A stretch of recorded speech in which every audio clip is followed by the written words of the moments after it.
एग्नि, क्या तुम्हें यकीन है कि यामिनी ने किसी निषिद्ध रहस्यमयी तकनीक का अभ्यास किया है? हालांकि रुद्र को यह नहीं पता था कि निषिद्ध रहस्यमयी तकनीक क्या है, लेकिन एग्नि के शब्दों से उसे इसकी भव्यता का अंदाजा हो गया था। 8, 9, 10 से ज्यादा दूर नहीं। अगर कोई निषिद्ध रहस्यमयी तकनीक का अभ्यास करना चाहता है तो उसे विशेष नियमों का पालन करना पड़ता है। उसने अपने शरीर की रक्षा जैड की तरह की थी, और यह महज संयोग नहीं है कि तुम्हारे द्वारा उसकी पवित्रता भंग करने के बाद उसके शरीर में ऐसे परिवर्तन हुए। लेकिन आपको ज्यादा चिंता करने की जरूरत नहीं है। उसकी वर्तमान स्थिति बुराई के मार्ग पर चलने की श्रेणी में आती है। वह शायद ही जीवित रह पाएगी। एग्नि ने याद दिलाया। क्या इसका मतलब है कि वह मेरी वजह से मरेगी? ये जानकर कि उसने खुद यामिनी को बुराई के रास्ते पर धकेला था और यहाँ तक कि उसकी वजह से उसकी मौत की भी संभावना थी, रुद्र ने तुरंत खुद को लगातार दोषी ठहराया। हालांकि वह यामिनी को इतना पसंद नहीं करता था, फिर भी वह इस वजह से उसे मारना नहीं चाहता था। क्या तुम्हारा दिल इसे बर्दाश्त नहीं कर सकता? रुद्र, बेहतर होगा कि तुम प्रार्थना करो। प्रार्थना करो कि वह बुराई के मार्ग पर चलने के कारण मर जाए, वरना वह एक खून की प्यासी शैतान औरत बन जाएगी और वह सबसे पहले तुम्हें ही मारेगी। उसी क्षण रुद्र को मामले की गंभीरता समझ में आ गई। चाहे कुछ भी हो जाए, उसने कभी सोचा भी नहीं था कि यामिनी इतनी खतरनाक शख्सियत होगी जो निषिद्ध रहस्यमयी तकनीक का अभ्यास करती है। लेकिन जो हो चुका है उस पर पछताने का कोई फायदा नहीं। जो हो गया सो हो गया, अब तो उसका सामना करना ही पड़ेगा, और जो हुआ है उसकी जिम्मेदारी भी लेनी ही होगी। इसलिए रुद्र के लियांग विद्यालय लौटने के बाद उसने ऐसा व्यवहार नहीं किया जैसे कुछ हुआ ही ना हो। वह सजा की मांग करने के लिए जैड कन्या विद्यालय के प्रमुख के निवास पर गया। वहां पहुंचने के बाद रुद्र को पता चला कि दंड की मांग करने का उसका निर्णय सही था, क्योंकि वह नीच आशी भी वहां मौजूद थी। जाहिर है उसने जैड कन्या विद्यालय के प्रमुख को सब कुछ बता दिया था। बेशक उसे यामिनी के शरीर में हुए बदलाव के बारे में कुछ भी पता नहीं था, क्योंकि उस समय वह बेहोश थी। आशी, तुम पहले जाओ, मुझे रुद्र से कुछ बातें करनी हैं। याद रखना, यामिनी के मामले के बारे में किसी से कुछ मत कहना। जैड कन्या विद्यालय की प्रधानाध्यापिका कुर्सी पर बैठी और आशी को हाथ हिलाकर इशारा किया। जैसा आप आदेश दें। आशी ने देर करने की हिम्मत नहीं की और रुद्र को अर्थपूर्ण ढंग से देखने के बाद वह मुड़कर चली गई। आशी के जाने के बाद जैड कन्या विद्यालय के प्रमुख ने पहले शांति से कुछ चाय पी, फिर रुद्र की ओर देखा, मुस्कुराया और राहत भरी आवाज में कहा, रुद्र, अपनी गलतियों को स्वीकार करने के लिए खुद मेरे पास आने में सक्षम होना मुझे बहुत प्रसन्न करता है। क्या आप मुझे बता सकते हैं कि यामिनी कहाँ गई? वह लड़की बहुत गुस्सैल है, इसलिए मुझे डर है कि वह ठीक से सोच नहीं पाएगी और कुछ मूर्खतापूर्ण काम कर बैठेगी। उसकी बातों से रुद्र समझ गया कि जैड कन्या विद्यालय का प्रमुख वास्तव में यामिनी को लेकर काफी चिंतित था, इसलिए वह कुछ भी छिपा नहीं सका और उसने उसे सब कुछ बता दिया। यामिनी और रुद्र के बीच हुए यौन संबंध के बारे में जानने के बाद जब उसके शरीर में बदलाव आया और रुद्र भी इसे स्वीकार नहीं कर पाया, तो जैड कन्या विद्यालय की प्रमुख शांत नहीं रह सकी। वह खड़ी हो गईं और गुस्से से भौहें चढ़ाकर हॉल में इधर उधर घूमने लगीं। काफी देर बाद जैड कन्या विद्यालय के प्रमुख ने रुद्र से पूछा, रुद्र, आपके विचार से यामिनी में इस तरह के बदलाव आने का कारण क्या है? मुझे सीधे तौर पर यह कहने के लिए क्षमा करें, लेकिन मुझे लगता है कि ये परिवर्तन विशेष औषधियों के सेवन के कारण नहीं हुए हैं। ऐसा लगता है कि ये किसी राक्षसी तकनीक में साधना के कारण हुए हैं। रुद्र ने यह नहीं कहा कि यह किसी निषिद्ध रहस्यमय तकनीक से था, क्योंकि इस महाद्वीप में राक्षसी तकनीकों को समझने और पहचानने वाले लोग तो अधिक थे, लेकिन निषिद्ध रहस्यमय तकनीकों के बारे में जानने वाले लोग बहुत कम थे। अगर रुद्र जाकर दशकों से जीवित स्कूल प्रमुख को निषिद्ध रहस्यमय तकनीकों के बारे में समझाता, तो निस्संदेह वह निश्चित रूप से इस बात पर संदेह करती कि रुद्र को इन चीजों के बारे में कैसे पता चला, और वह ये भी संदेह करती कि रुद्र के पास कुछ रहस्य हैं। शैतानी तकनीकें। रुद्र की बातें सुनकर जैड कन्या विद्यालय की प्रमुख ने एक बार फिर गहन चिंतन किया। कुछ देर बाद उन्होंने असहाय होकर आह भरी, कोई आश्चर्य नहीं, वरिष्ठ, क्या आपको इसके बारे में कुछ पता है? रुद्र ने तुरंत पूछा। रुद्र का प्रश्न सुनकर जैड कन्या विद्यालय की प्रमुख पहले तो हिचकिचाईं, लेकिन फिर उन्होंने रुद्र से कहा, उस वर्ष मेरे स्कूल के संस्थापक द्वारा पर्वत श्रृंखला पर स्कूल की स्थापना का कारण ये था कि पर्वत श्रृंखला की एक चोटी पर एक अत्यंत गहन रहस्यमय तकनीक की खोज की गई थी। रहस्यमयी तकनीक पर्वत की चोटी पर उकेरी गई थी। इसे न तो लिखा जा सकता था और न ही स्थानांतरित किया जा सकता था। इसका अध्ययन केवल पर्वत की चोटी पर ही किया जा सकता था। इस रहस्यमयी तकनीक को फैलने से रोकने के लिए मेरे संस्थापक ने पर्वत श्रृंखला पर विद्यालय की स्थापना की और पर्वत की चोटी को एक निषिद्ध क्षेत्र घोषित कर दिया। हालांकि भले ही लोग जानते थे कि रहस्यमयी तकनीक बहुत गहन है, फिर भी कोई इसे समझ नहीं सका। यहाँ तक कि मेरी संस्थापक भी इसका केवल एक अंश ही समझ पाईं। उन्होंने अपनी अगली पीढ़ी से कहा कि विद्यालय के उत्कृष्ट शिष्यों को ही रहस्यमयी तकनीक का अध्ययन करने की अनुमति दी जानी चाहिए। लेकिन अफसोस की बात है कि कई सौ वर्षों के बाद भी एक भी व्यक्ति उस रहस्यमय तकनीक का थोड़ा सा भी अर्थ नहीं समझ पाया। धीरे धीरे किसी को भी यह विश्वास नहीं रहा कि उस रहस्यमय तकनीक का अभ्यास किया जा सकता है। लेकिन आपकी बात सुनकर मुझे याद आया कि यामिनी ने जब पहली बार रहस्यमयी तकनीक देखी थी तब वह अक्सर वहां जाकर उसका अध्ययन करती थी। खासकर 2 साल पहले वह तो हर दिन वहां जाती थी। क्या ये संभव है कि उसने सचमुच रहस्यमयी तकनीक की जटिलता को समझ लिया हो और उसे सीखने में सफल हो गई हो? जैद कन्या विद्यालय के प्रमुख के चेहरे पर भी हैरानी के भाव थे। वरिष्ठ, क्या आप मुझे वह रहस्यमयी तकनीक दिखा सकते हैं? ये जानकर रुद्र तुरंत उत्साहित हो गया, क्योंकि भले ही वह उस निषिद्ध रहस्यमयी तकनीक को न पहचान पाए, लेकिन अग्नि को तो पहचानना ही चाहिए। वह वास्तव में ये जानना चाहता था कि क्या यामिनी किसी निषिद्ध रहस्यमयी तकनीक का अभ्यास करती है या नहीं। शायद उसे वहां कुछ और रहस्य भी पता चल जाएं। तुम कर सकते हो। 100 विद्यालयों का सम्मेलन समाप्त होने के बाद मेरे साथ जैद कन्या विद्यालय चलो। और रुद्र, इस मामले के लिए खुद को दोष देने की कोई ज़रूरत नहीं है। हालांकि तुमने ज़्यादा कुछ नहीं बताया, लेकिन आशी की बातें सुनकर मैं समझ गई हूं कि इस मामले में पूरी तरह से तुम्हें दोषी नहीं ठहराया जा सकता, बल्कि ये बहुत संभव है कि तुम भी इसके शिकार हो। आशी की इस लड़की का स्वभाव थोड़ा शरारती है और कभी कभी वह हद से ज़्यादा हरकतें कर देती है। हालांकि वह अभी भी एक दुर्लभ प्रतिभा है। अगर भविष्य में यामिनी को कुछ हो जाता है तो मेरे जैद कन्या विद्यालय को उसी के सहारे की ज़रूरत पड़ेगी। सच्चाई जानने के बाद जैद कन्या विद्यालय के प्रमुख ने रुद्र को दोषी नहीं ठहराया। रुद्र को भी यह जानकर बहुत आश्चर्य हुआ कि यामिनी के साथ हुई घटना के बाद जैद कन्या विद्यालय के प्रमुख आशी को प्रशिक्षित करने की तैयारी कर रहे हैं। उसे आशी के व्यक्तित्व की याद आ गई और वह उसे कुछ सलाह भी देना चाहता था, लेकिन ये सोचकर कि यह उनका निजी मामला है, उसने कुछ नहीं कहा। आखिरकार जैद कन्या विद्यालय की प्रमुख के शब्दों से तो यही स्पष्ट था कि उन्होंने ऐसा क्यों किया, क्योंकि स्कूल प्रमुख आशी और यामिनी को किसी और से बेहतर समझती थीं। उसके बाद रुद्र अकड़ते हुए अंदर आया और अकड़ते हुए ही बाहर निकला। बाहर आने पर उसने आशी को भी देखा। तुमने सीनियर यामिनी के साथ क्या किया? तुम राक्षस हो। रुद्र को देखकर आशी का चेहरा आक्रोश से भर गया। जब रुद्र ने उसे देखा तो उसका चेहरा अचानक ठंडा पड़ गया। उसका हाथ बिजली की गति से बढ़ा और उसने आशी की ठोड़ी पकड़ ली। फिर उसने अपना मुंह उसके कान के पास ले जाकर उसे गुस्से से चेतावनी दी। तुम सही कह रहे हो, मैं एक दानव हूँ। मुझे क्रोधित मत करो, वरना मैं तुम्हारी साधना नष्ट कर दूंगा और तुम्हें वेश्यालय में बेच दूंगा। ये शब्द कहकर रुद्र ने आशी को दूर फेंक दिया और बड़े बड़े कदमों से वहां से चला गया। दूसरी ओर आशी वहीं खड़ी रही, मानो उसे कुछ दिखाई ही न दे रहा हो।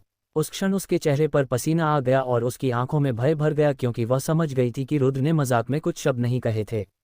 चाहे यह आशी के प्रति रुद्र की धमकी के कारण हो या जैद कन्या विद्यालय के प्रमुख के आदेश के कारण, अंततः यामिनी और रुद्र के बीच के मामले के बारे में किसी और को पता नहीं चला। यहाँ तक कि जहांगीर को भी इसकी जानकारी नहीं थी। हालांकि यामिनी का गायब होना एक वास्तविकता थी और इसे छिपाने का कोई तरीका नहीं था। इसलिए यामिनी के लियांग विद्यालय से गायब होने की खबर बहुत जल्दी फैल गई। उस खबर के फैलने के बाद वाकई काफ़ी हंगामा मच गया। लोग तुरंत ये जानने की कोशिश करने लगे कि जैद कन्या विद्यालय की ओर से 100 स्कूलों के सम्मेलन में भाग लेने वाली नंबर 1 शिष्या अचानक कहाँ गायब हो गई, और यहाँ तक कि जैद कन्या विद्यालय के प्रमुख को भी इसकी जानकारी क्यों नहीं थी। यह मामला बाहरी लोगों के लिए तो भ्रम की स्थिति पैदा कर सकता था, लेकिन जैद कन्या विद्यालय के भीतर वे रुद्र को यामिनी से जोड़ने से खुद को रोक नहीं पाए। कई लोग अनुमान लगा रहे थे, क्या ऐसा इसलिए था क्योंकि यामिनी रुद्र से शादी करने को तैयार नहीं थी, और चूंकि वह स्कूल प्रमुख की प्रतिष्ठा के खिलाफ भी नहीं लड़ना चाहती थी, इसलिए वह चुपके से शादी से भाग गई। रुद्र के लिए उन अटकलों के बारे में कुछ भी कहना ठीक नहीं था, क्योंकि असल में मामला उनके अनुमान से कहीं ज्यादा गंभीर था। फिलहाल वह सिर्फ अनजान होने का नाटक कर सकता था, क्योंकि अगर सच्चाई फैल गई तो न तो उसे, न यामिनी को और न ही जैद कन्या विद्यालय को किसी के लिए भी अच्छा नहीं होगा। साथ ही उन कुछ दिनों के भीतर 100 विद्यालयों के सम्मेलन में प्रगति भी अत्यंत तीव्र रही। अंततः इसी दिन इसका समापन हुआ। कुछ दिनों के विश्राम के बाद रुद्र और जहांगीर अंततः पहली बार 100 स्कूल गैदरिंग के युद्ध क्षेत्र में उतरे। लेकिन जब वे वहां पहुंचे तो उन्होंने अप्रत्याशित रूप से पाया कि 100 स्कूल गैदरिंग का परिणाम काफ़ी चौंकाने वाला था। अभी अभी हुए मुकाबले के बाद इस वर्ष के 100 विद्यालय सम्मेलन में सबसे शक्तिशाली विद्यालय प्रमुख और सबसे शक्तिशाली शिष्य का चयन हो चुका है। हमेशा की तरह ये दोनों स्थान लियांग विद्यालय के पास रहे। सबसे शक्तिशाली शिष्य लियांग विद्यालय का दूसरे नंबर का शिष्य कपीश था, जिसकी साधना का स्तर गंभीर साधना के 6ठे स्तर तक था। उसे जो प्रथम स्थान प्राप्त हुआ वह पूरी तरह से उसी के योग्य था।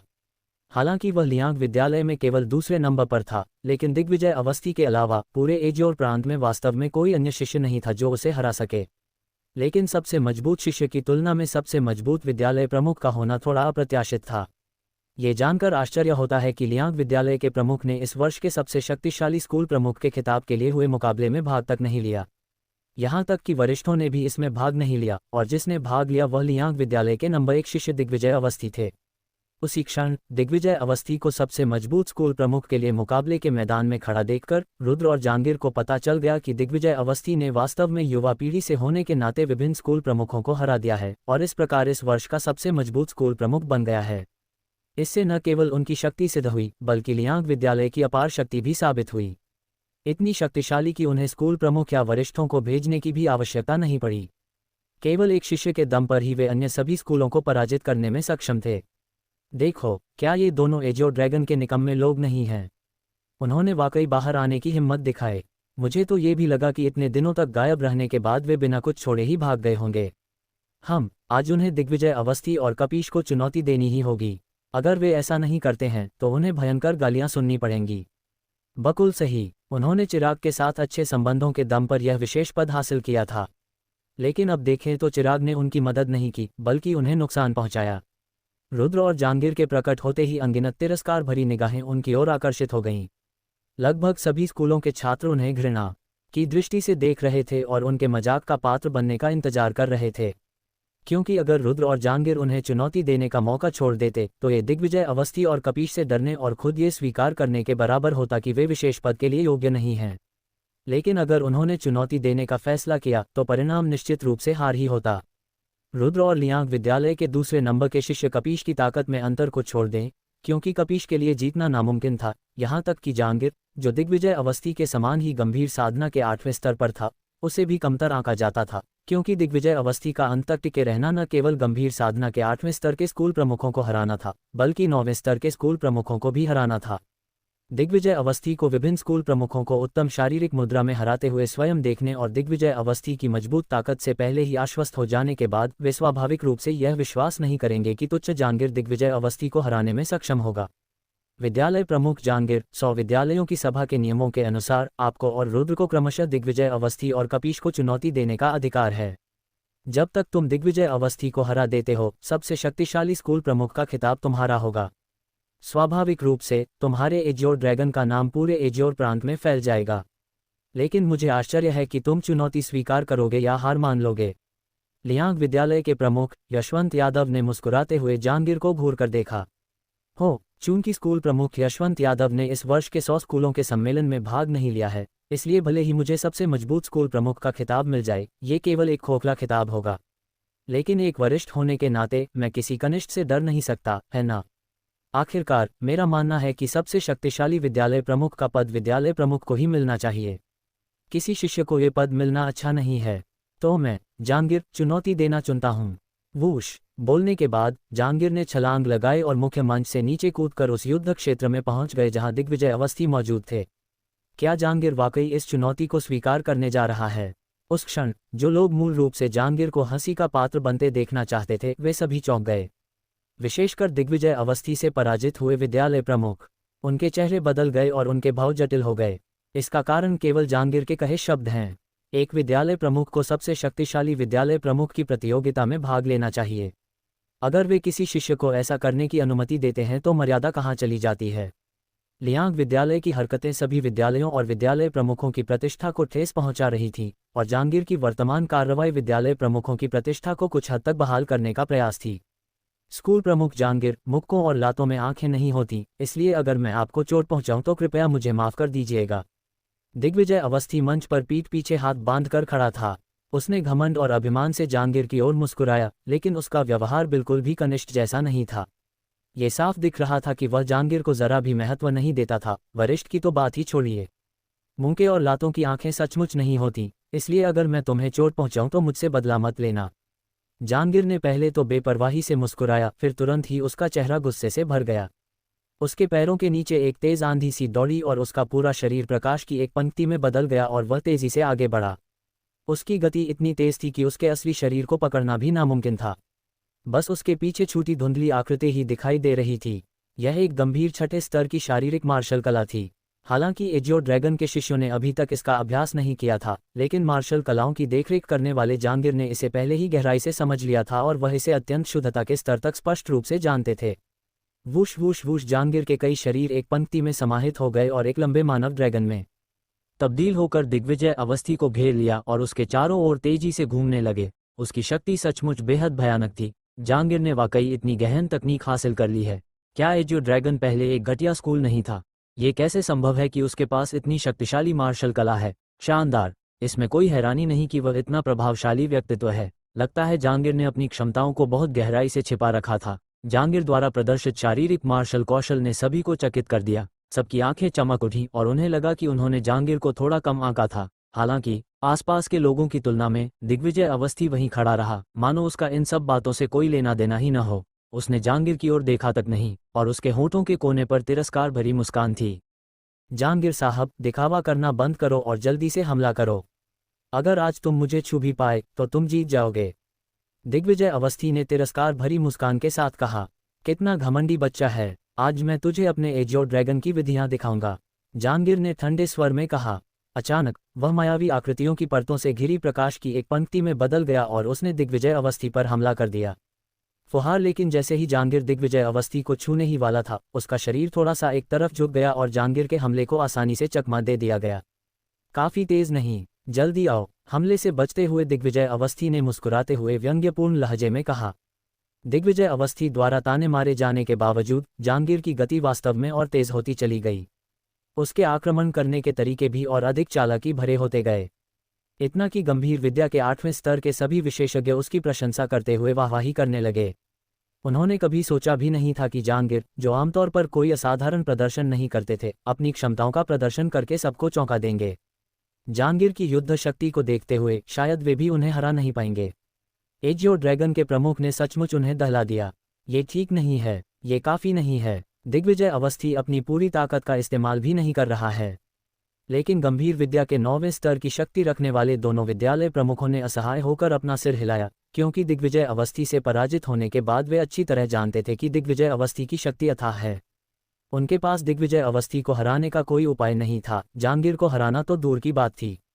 वास्तव में जहांगीर के हमले चाहे कितने भी तीव्र और भयंकर होते गए, दिग्विजय अवस्थी ने अपने हाथ पीठ पीछे बांध रखे थे और वह वहीं खड़ा रहा।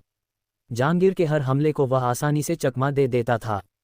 कभी कभी तो वह जहांगीर की ओर देखता भी नहीं था। वह पूरी तरह से अपनी अंतर्ज्ञान और प्रतिक्रियाओं पर निर्भर था। यह अभी भी काफी तेज नहीं है। क्या तुम और भी तेजी से आ सकते हो? इस गति से तो तुम्हें जीवन भर मुझे छूने के बारे में सोचना भी नहीं चाहिए, दिग्विजय अवस्थी ने ताना मारते हुए कहा। ताऊ उसी क्षण जहांगीर अचानक रुक गया।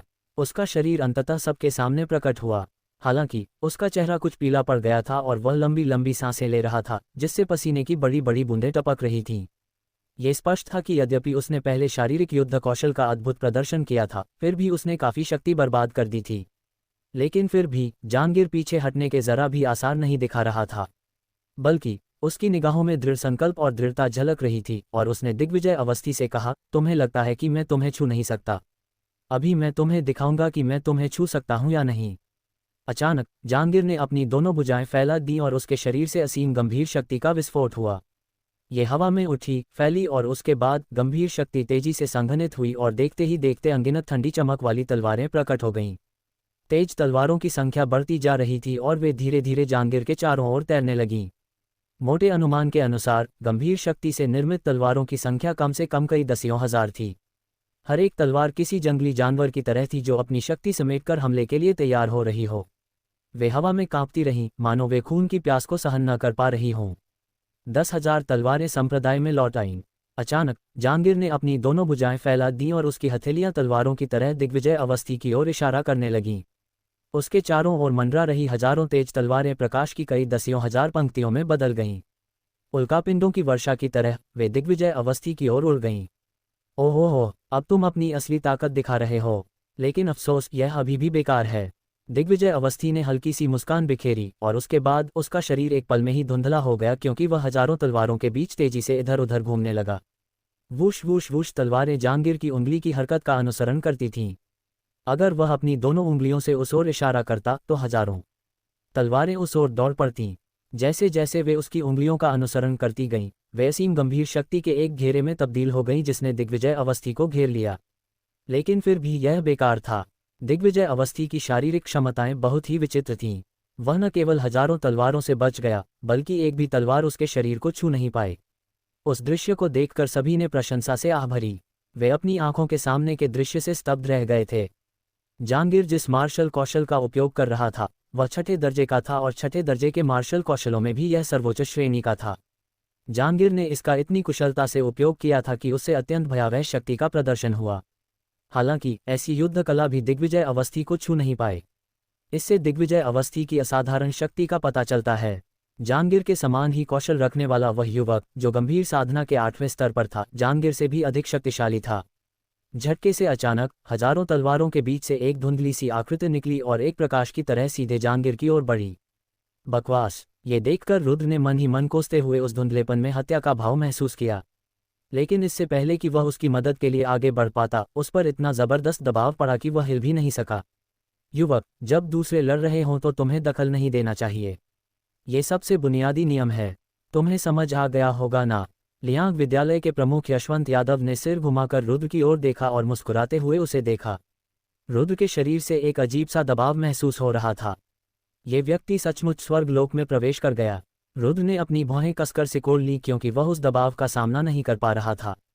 उसमें कोई अतुलनीय शक्ति समाहित थी। ये शक्ति गंभीर शक्ति से भी कहीं अधिक थी, और रुद्र जानता था कि यह रहस्यमय और शक्तिशाली शक्ति संभवतः स्वर्ग शक्ति थी, जिसका अर्थ ये भी था कि यशवंत यादव वास्तव में स्वर्गलोक में प्रवेश कर चुका था। टकराना। उसी समय वह धुंधली आकृति जहांगीर के सामने आ गई और दिग्विजय अवस्थी बन गई। उसने हाथ बढ़ाकर जहांगीर की बांह को कसकर पकड़ लिया और फिर ठंडी मुस्कान के साथ कहा, जहांगीर साहब, अब अंत है। बोलने के बाद दिग्विजय अवस्थी ने अचानक जोर से झटका दिया। एक जोरदार आवाज के साथ दिग्विजय अवस्थी ने जहांगीर की दोनों भुजाएं जबरदस्ती फाड़ दीं। जमीन पर बहुत सारा खून फैल गया। स्कूल प्रमुख, ये देखकर रुद्र का चेहरा एकदम बदल गया। वह गुस्से से दहाड़ा और ऊपर की ओर दौड़ना चाहता था, लेकिन असीम दबाव के कारण वह हिल भी नहीं पा रहा था। रुद्र, जल्दबाजी मत करो, मैं नहीं मरूंगा। रुद्र की चीख सुनकर जहांगीर ने अपने हाथों के कटने के दर्द को सहते हुए उसे दिलासा दिया। अरे बाप रे, क्षमा कीजिए जहांगीर साहब, मैंने कभी सोचा भी नहीं था कि आपकी बूढ़ी हड्डियां इतनी कमजोर होंगी। मैंने बस हल्का सा खींचा था और उसी से आपको चोट लग गई। लेकिन चिंता मत करो, मेरे लियांग विद्यालय में सबसे अच्छी दवाइयां और सबसे अच्छे डॉक्टर हैं। वे तुम्हारी टूटी हुई भुजाओं को ठीक कर देंगे। दिग्विजय अवस्थी ने जहांगीर की भुजाएं पकड़ी और व्यंग्य किया।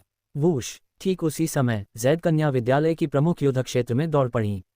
उन्होंने सबसे पहले दिग्विजय अवस्थी से जहांगीर की बाहें छीन लीं, फिर जहांगीर को सहारा देकर दिग्विजय अवस्थी पर ठंडे स्वर में चिल्लाईं, हटो वरना मैं तुम्हें जान से मारने की हिम्मत नहीं करूंगी। ओह, ये तो जैद कन्या विद्यालय की प्रधानाध्यापिका हैं। मैं प्रणाम करता हूँ। जैद कन्या विद्यालय की प्रधानाध्यापिका को देखकर दिग्विजय अवस्थी थोड़ा अधिक विनम्र हो गया और उसने उन्हें दिखावटी सम्मान दिया। जैद कन्या विद्यालय की प्रमुख ने उसकी ओर ध्यान नहीं दिया, लेकिन उसके पास से गुजरते हुए उसने धीमी आवाज में कहा, मैं जानती हूं कि तुम्हारी नज़र यामिनी पर है, लेकिन आज मैं तुम्हें यह बता दूंगी। बेहतर होगा कि तुम उसे पाने का विचार छोड़ दो, क्योंकि मैंने उसे पहले ही रुद्र को सौंप दिया है। इतना कहकर जैद कन्या विद्यालय की प्रमुख उसके पास से गुजरी और जहांगीर को सहारा देते हुए मैदान से चली गई। जैद कन्या विद्यालय के प्रमुख के शब्दों को सुनते ही दिग्विजय अवस्थी का चेहरा तुरंत बदल गया। उनके वस्त्र के भीतर मुट्ठियां कसकर भींच गईं और उनकी आंखों में एक ठंडी चमक आ गई जब उन्होंने मंच पर खड़े रुद्र पर अपनी निगाहें घुमाईं। उसी समय रुद्र ने भी उतनी ही ठंडी निगाहों से दिग्विजय अवस्थी को घूरा और उसकी निगाहों में भी हत्या की मंशा के अंश उमड़ रहे थे। रुद्र, अब तुम्हारी बारी है। नियमों के अनुसार तुम्हें कपीश को चुनौती देने का मौका मिला है। क्या तुम उसे चुनौती दोगे या इस मौके को गंवा दोगे? उसी समय लियांग विद्यालय के प्रमुख यशवंत यादव ने रुद्र की ओर देखते हुए मुस्कुराया। उसी क्षण सबकी निगाहें रुद्र की ओर घूम गईं। जहांगीर की हार खून से दी गई एक करारी सीख थी। हर कोई समझ गया था कि लियांग विद्यालय जानबूझकर जहांगीर और रुद्र को निशाना बना रहा था। इस समय रुद्र के लिए सबसे अच्छा विकल्प हार मान लेना था। अन्यथा सभी का मानना था कि रुद्र से कहीं अधिक शक्तिशाली कपीश दिग्विजय अवस्थी द्वारा जहांगीर के साथ किए गए व्यवहार की तरह ही रुद्र को भी करारा दंड देने वाला था। हालांकि रुद्र ने यशवंत यादव के सवाल का सामना करते हुए केवल व्यंग्यपूर्ण मुस्कान के साथ कहा, मैं आपको बता दूंगा कि मेरा विकल्प क्या है। वूश। बोलने के बाद रुद्र उछला और तेजी से उस युद्ध मंच पर पहुंच गया जहां कपीश था। उसने कपीश से कहा, लगता है तुम्हारा शरीर काफी अच्छी तरह से ठीक हो गया है ना? मुझे तो लगा था कि तुम अपाहिज हो गए हो और मैंने कभी सोचा भी नहीं था कि तुम इस 100 विद्यालय सम्मेलन में भाग ले पाओगे। आपका क्या मतलब है? ये शब्द सुनकर कपीश के चेहरे का रंग एकदम बदल गया क्योंकि वह रुद्र के शब्दों का अर्थ समझ गया था। लगभग 6 महीने पहले 100 मोड़ों की घाटी में गंभीर औषधियों को लेकर हुए झगड़े के दौरान कपीश बुरी तरह घायल हो गया था और असुर कहलाने वाले एक व्यक्ति के कारण वह लगभग मर ही गया था।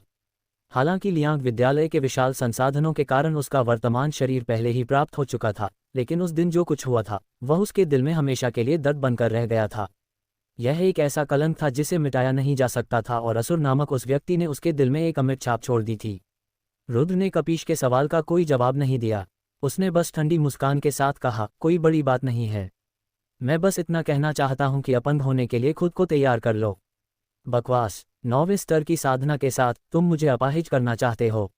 मैं तुम्हें एक हाथ से कुचलकर मार सकता हूं। रुद्र पर कपीश पूरी तरह से क्रोधित हो गया। उसने अपना बड़ा हाथ आगे बढ़ाया और रुद्र की ओर इशारा किया। वह प्रहार किसी मार्शल आर्ट कौशल का नहीं था, बल्कि यह उनकी गंभीर साधना के 6ठे स्तर और उनकी रहस्यमयी तकनीक के संयोजन से उत्पन्न एक आक्रमण था। उसकी शक्ति अत्यंत भयावह थी। रुद्र, जरा सावधान रहो। कपीश की तुलना लोचन से नहीं की जा सकती।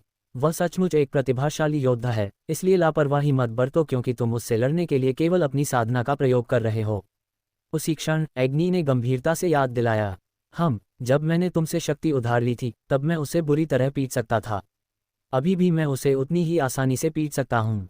रुद्र ने ठंडी खर्राटे लीं। उसने कपीश के मुक्के से बचने की कोशिश नहीं की, बल्कि उसने अपना हाथ घुमाया और एक मुक्का मारा और अपनी मूल शक्ति का इस्तेमाल करते हुए गंभीर शक्ति से कपीश पर पलटवार किया। क्या रुद्र पागल हो गया है? वह सचमुच कपीश से लड़ने जा रहा है जो गंभीर क्षेत्र के 6ठे स्तर पर है और मूल क्षेत्र की साधना करता है। ये दृश्य सबको भयभीत कर गया क्योंकि रुद्र सीधे सीधे मौत का रास्ता खोज रहा था। दूसरी ओर आशी और जैद कन्या विद्यालय के अन्य लोग, तलवारहीन विद्यालय के प्रमुख, साथ ही तलवारहीन विद्यालय के नंबर 1 शिष्य नैनांश शर्मा जटिल निगाहों से रुद्र को घूर रहे थे। जिन लोगों ने रुद्र की असाधारण युद्ध शक्ति देखी थी, वे वास्तव में ये जानना चाहते थे कि रुद्र की शक्ति किस स्तर तक पहुंच गई है और क्या वह लियांग विद्यालय के दूसरे नंबर के शिष्य से लड़ने में सक्षम है। असंख्य लोगों की निगाहों के सामने रुद्र की मूल शक्ति ने अत्यंत शक्तिशाली युद्ध शक्ति का प्रदर्शन किया।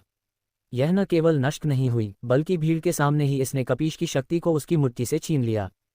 फुहार कपीश के हमले को नाकाम करने के बाद रुद्र ने हमला करने की पहल की। उसके पैरों के नीचे से एक पल में ही तीर निकल गया और जैसे धनुष से तीर निकलता है वैसे ही उसका पूरा शरीर कपीश की ओर बढ़ गया। तुम सचमुच मरना चाहते हो? ये देखकर कपीश ने खुद को और नहीं रोका। उसके शरीर से गंभीर शक्ति का तीव्र प्रवाह हुआ और वह असंख्य विशालकाय गंभीर शक्ति के हाथों में परिवर्तित हो गई। ये विशाल हाथ फैल गए और रुद्र पर हमला करने लगे। तुम्हें लगता है कि तुम इस छोटी सी विधि से मुझे रोक पाओगे? रुद्र का क्रोध चरम पर पहुंच गया और उसका पीछे हटने का जरा भी इरादा नहीं था। वह हमेशा की तरह आगे बढ़ता रहा और जैसे ही उसने उच्च स्तरीय रहस्यमयी तकनीक का प्रयोग किया, उसके शरीर की युद्ध शक्ति फिर से बढ़ गई और वह गंभीर क्षेत्र के प्रथम स्तर के बेहद करीब पहुंच गया। इसके बाद उसका एक हाथ मुट्ठी में बंद हो गया और उसके हाथ में एक सुनहरे रंग का बड़ा सा ब्लेड प्रकट हो गया। उसने आते हुए विशाल हाथ पर वार किया और जैसे ही सुनहरी रोशनी चमकी, उसकी ओर लगातार आ रहे सभी विशाल हाथ कट गए। हे भगवान, ये रुद्र सचमुच कपीश से लड़ सकता है, जो गंभीर क्षेत्र के 6ठे स्तर पर है और जिसकी साधना उत्पत्ति क्षेत्र के 9वें स्तर की है। ये सही नहीं है। इतना ही नहीं, रुद्र स्पष्ट रूप से केवल 5वें स्तर की मार्शल स्किल का उपयोग कर रहा है, जबकि कपीश लियांग विद्यालय की प्रसिद्ध 6ठे स्तर की मार्शल स्किल 10,000 मकड़ी के हाथ का उपयोग कर रहा है। दोनों मार्शल स्किल्स की शक्ति में बहुत बड़ा अंतर होना चाहिए, लेकिन रुद्र इस समय अपनी रैंक 5 मार्शल स्किल से कपीश की रैंक 6 मार्शल स्किल पर दबाव बना रहा है। रुद्र के पास इतनी भयानक युद्ध शक्ति कैसे हो सकती है? रुद्र की ताकत देखकर हर कोई दंग रह गया। विभिन्न स्कूलों के लोग तो थे ही, यहाँ तक कि लियांग विद्यालय के 12 रक्षक, जिनमें नंबर 1 शिष्य दिग्विजय अवस्थी और स्कूल प्रमुख यशवंत यादव भी शामिल थे, रुद्र की युद्ध शक्ति को देखकर अचंभित रह गए। हालांकि पर्यवेक्षकों की तुलना में रुद्र की ओर आते हुए उसका सामना कर रहे कपीश को थोड़ी घबराहट होने लगी, क्योंकि उसी क्षण उसने रुद्र के शरीर से एक परिचित दबाव महसूस किया। लगभग 6 महीने पहले उसने उस दबाव को महसूस किया था। यह उस रहस्यमय व्यक्ति असुर की ओर से था जिसने 100 मोड़ों की घाटी में उसे लगभग मार ही डाला था। तुम हो। उसी क्षण कपीश ने आखिरकार प्रतिक्रिया दी। वह अचंभित होकर रुद्र की ओर देखने लगा और उसकी निगाहों में भय झलक रहा था। तुमने बिल्कुल सही अनुमान लगाया, लेकिन रुद्र, जो पहले ही कपीश के सामने आ चुका था, ने उसे अपनी बात पूरी करने का मौका ही नहीं दिया। उसके हाथ में मौजूद बड़ी तलवार एक बार फिर सुनहरे धब्बों में बदल गई और कपीश को छूते हुए उसके ऊपर से गुजरते ही खून की 2 धारें बिखर गईं और कपीश की दोनों भुजाएं कटकर जमीन पर गिर गईं। इस रुद्र ने सचमुच कपीश की दोनों भुजाएं काट दी हैं। इसका मतलब है कि पहले फैली अफवाहें सच थीं और रुद्र के पास वाकई कई स्तरों से भी अधिक युद्ध शक्ति है। 9वें स्तर की साधना के साथ उसने 6ठे स्तर के गंभीर साधना स्तर वाले कपीश को हराया, और वह भी इतनी आसानी से। रुद्र की रणनीति सभी के सामने स्पष्ट रूप से प्रकट हुई और उसकी युद्ध शक्ति देखकर वे सब दंग रह गए, क्योंकि ऐसी भयावह युद्ध शक्ति उन्होंने पहले कभी नहीं देखी थी।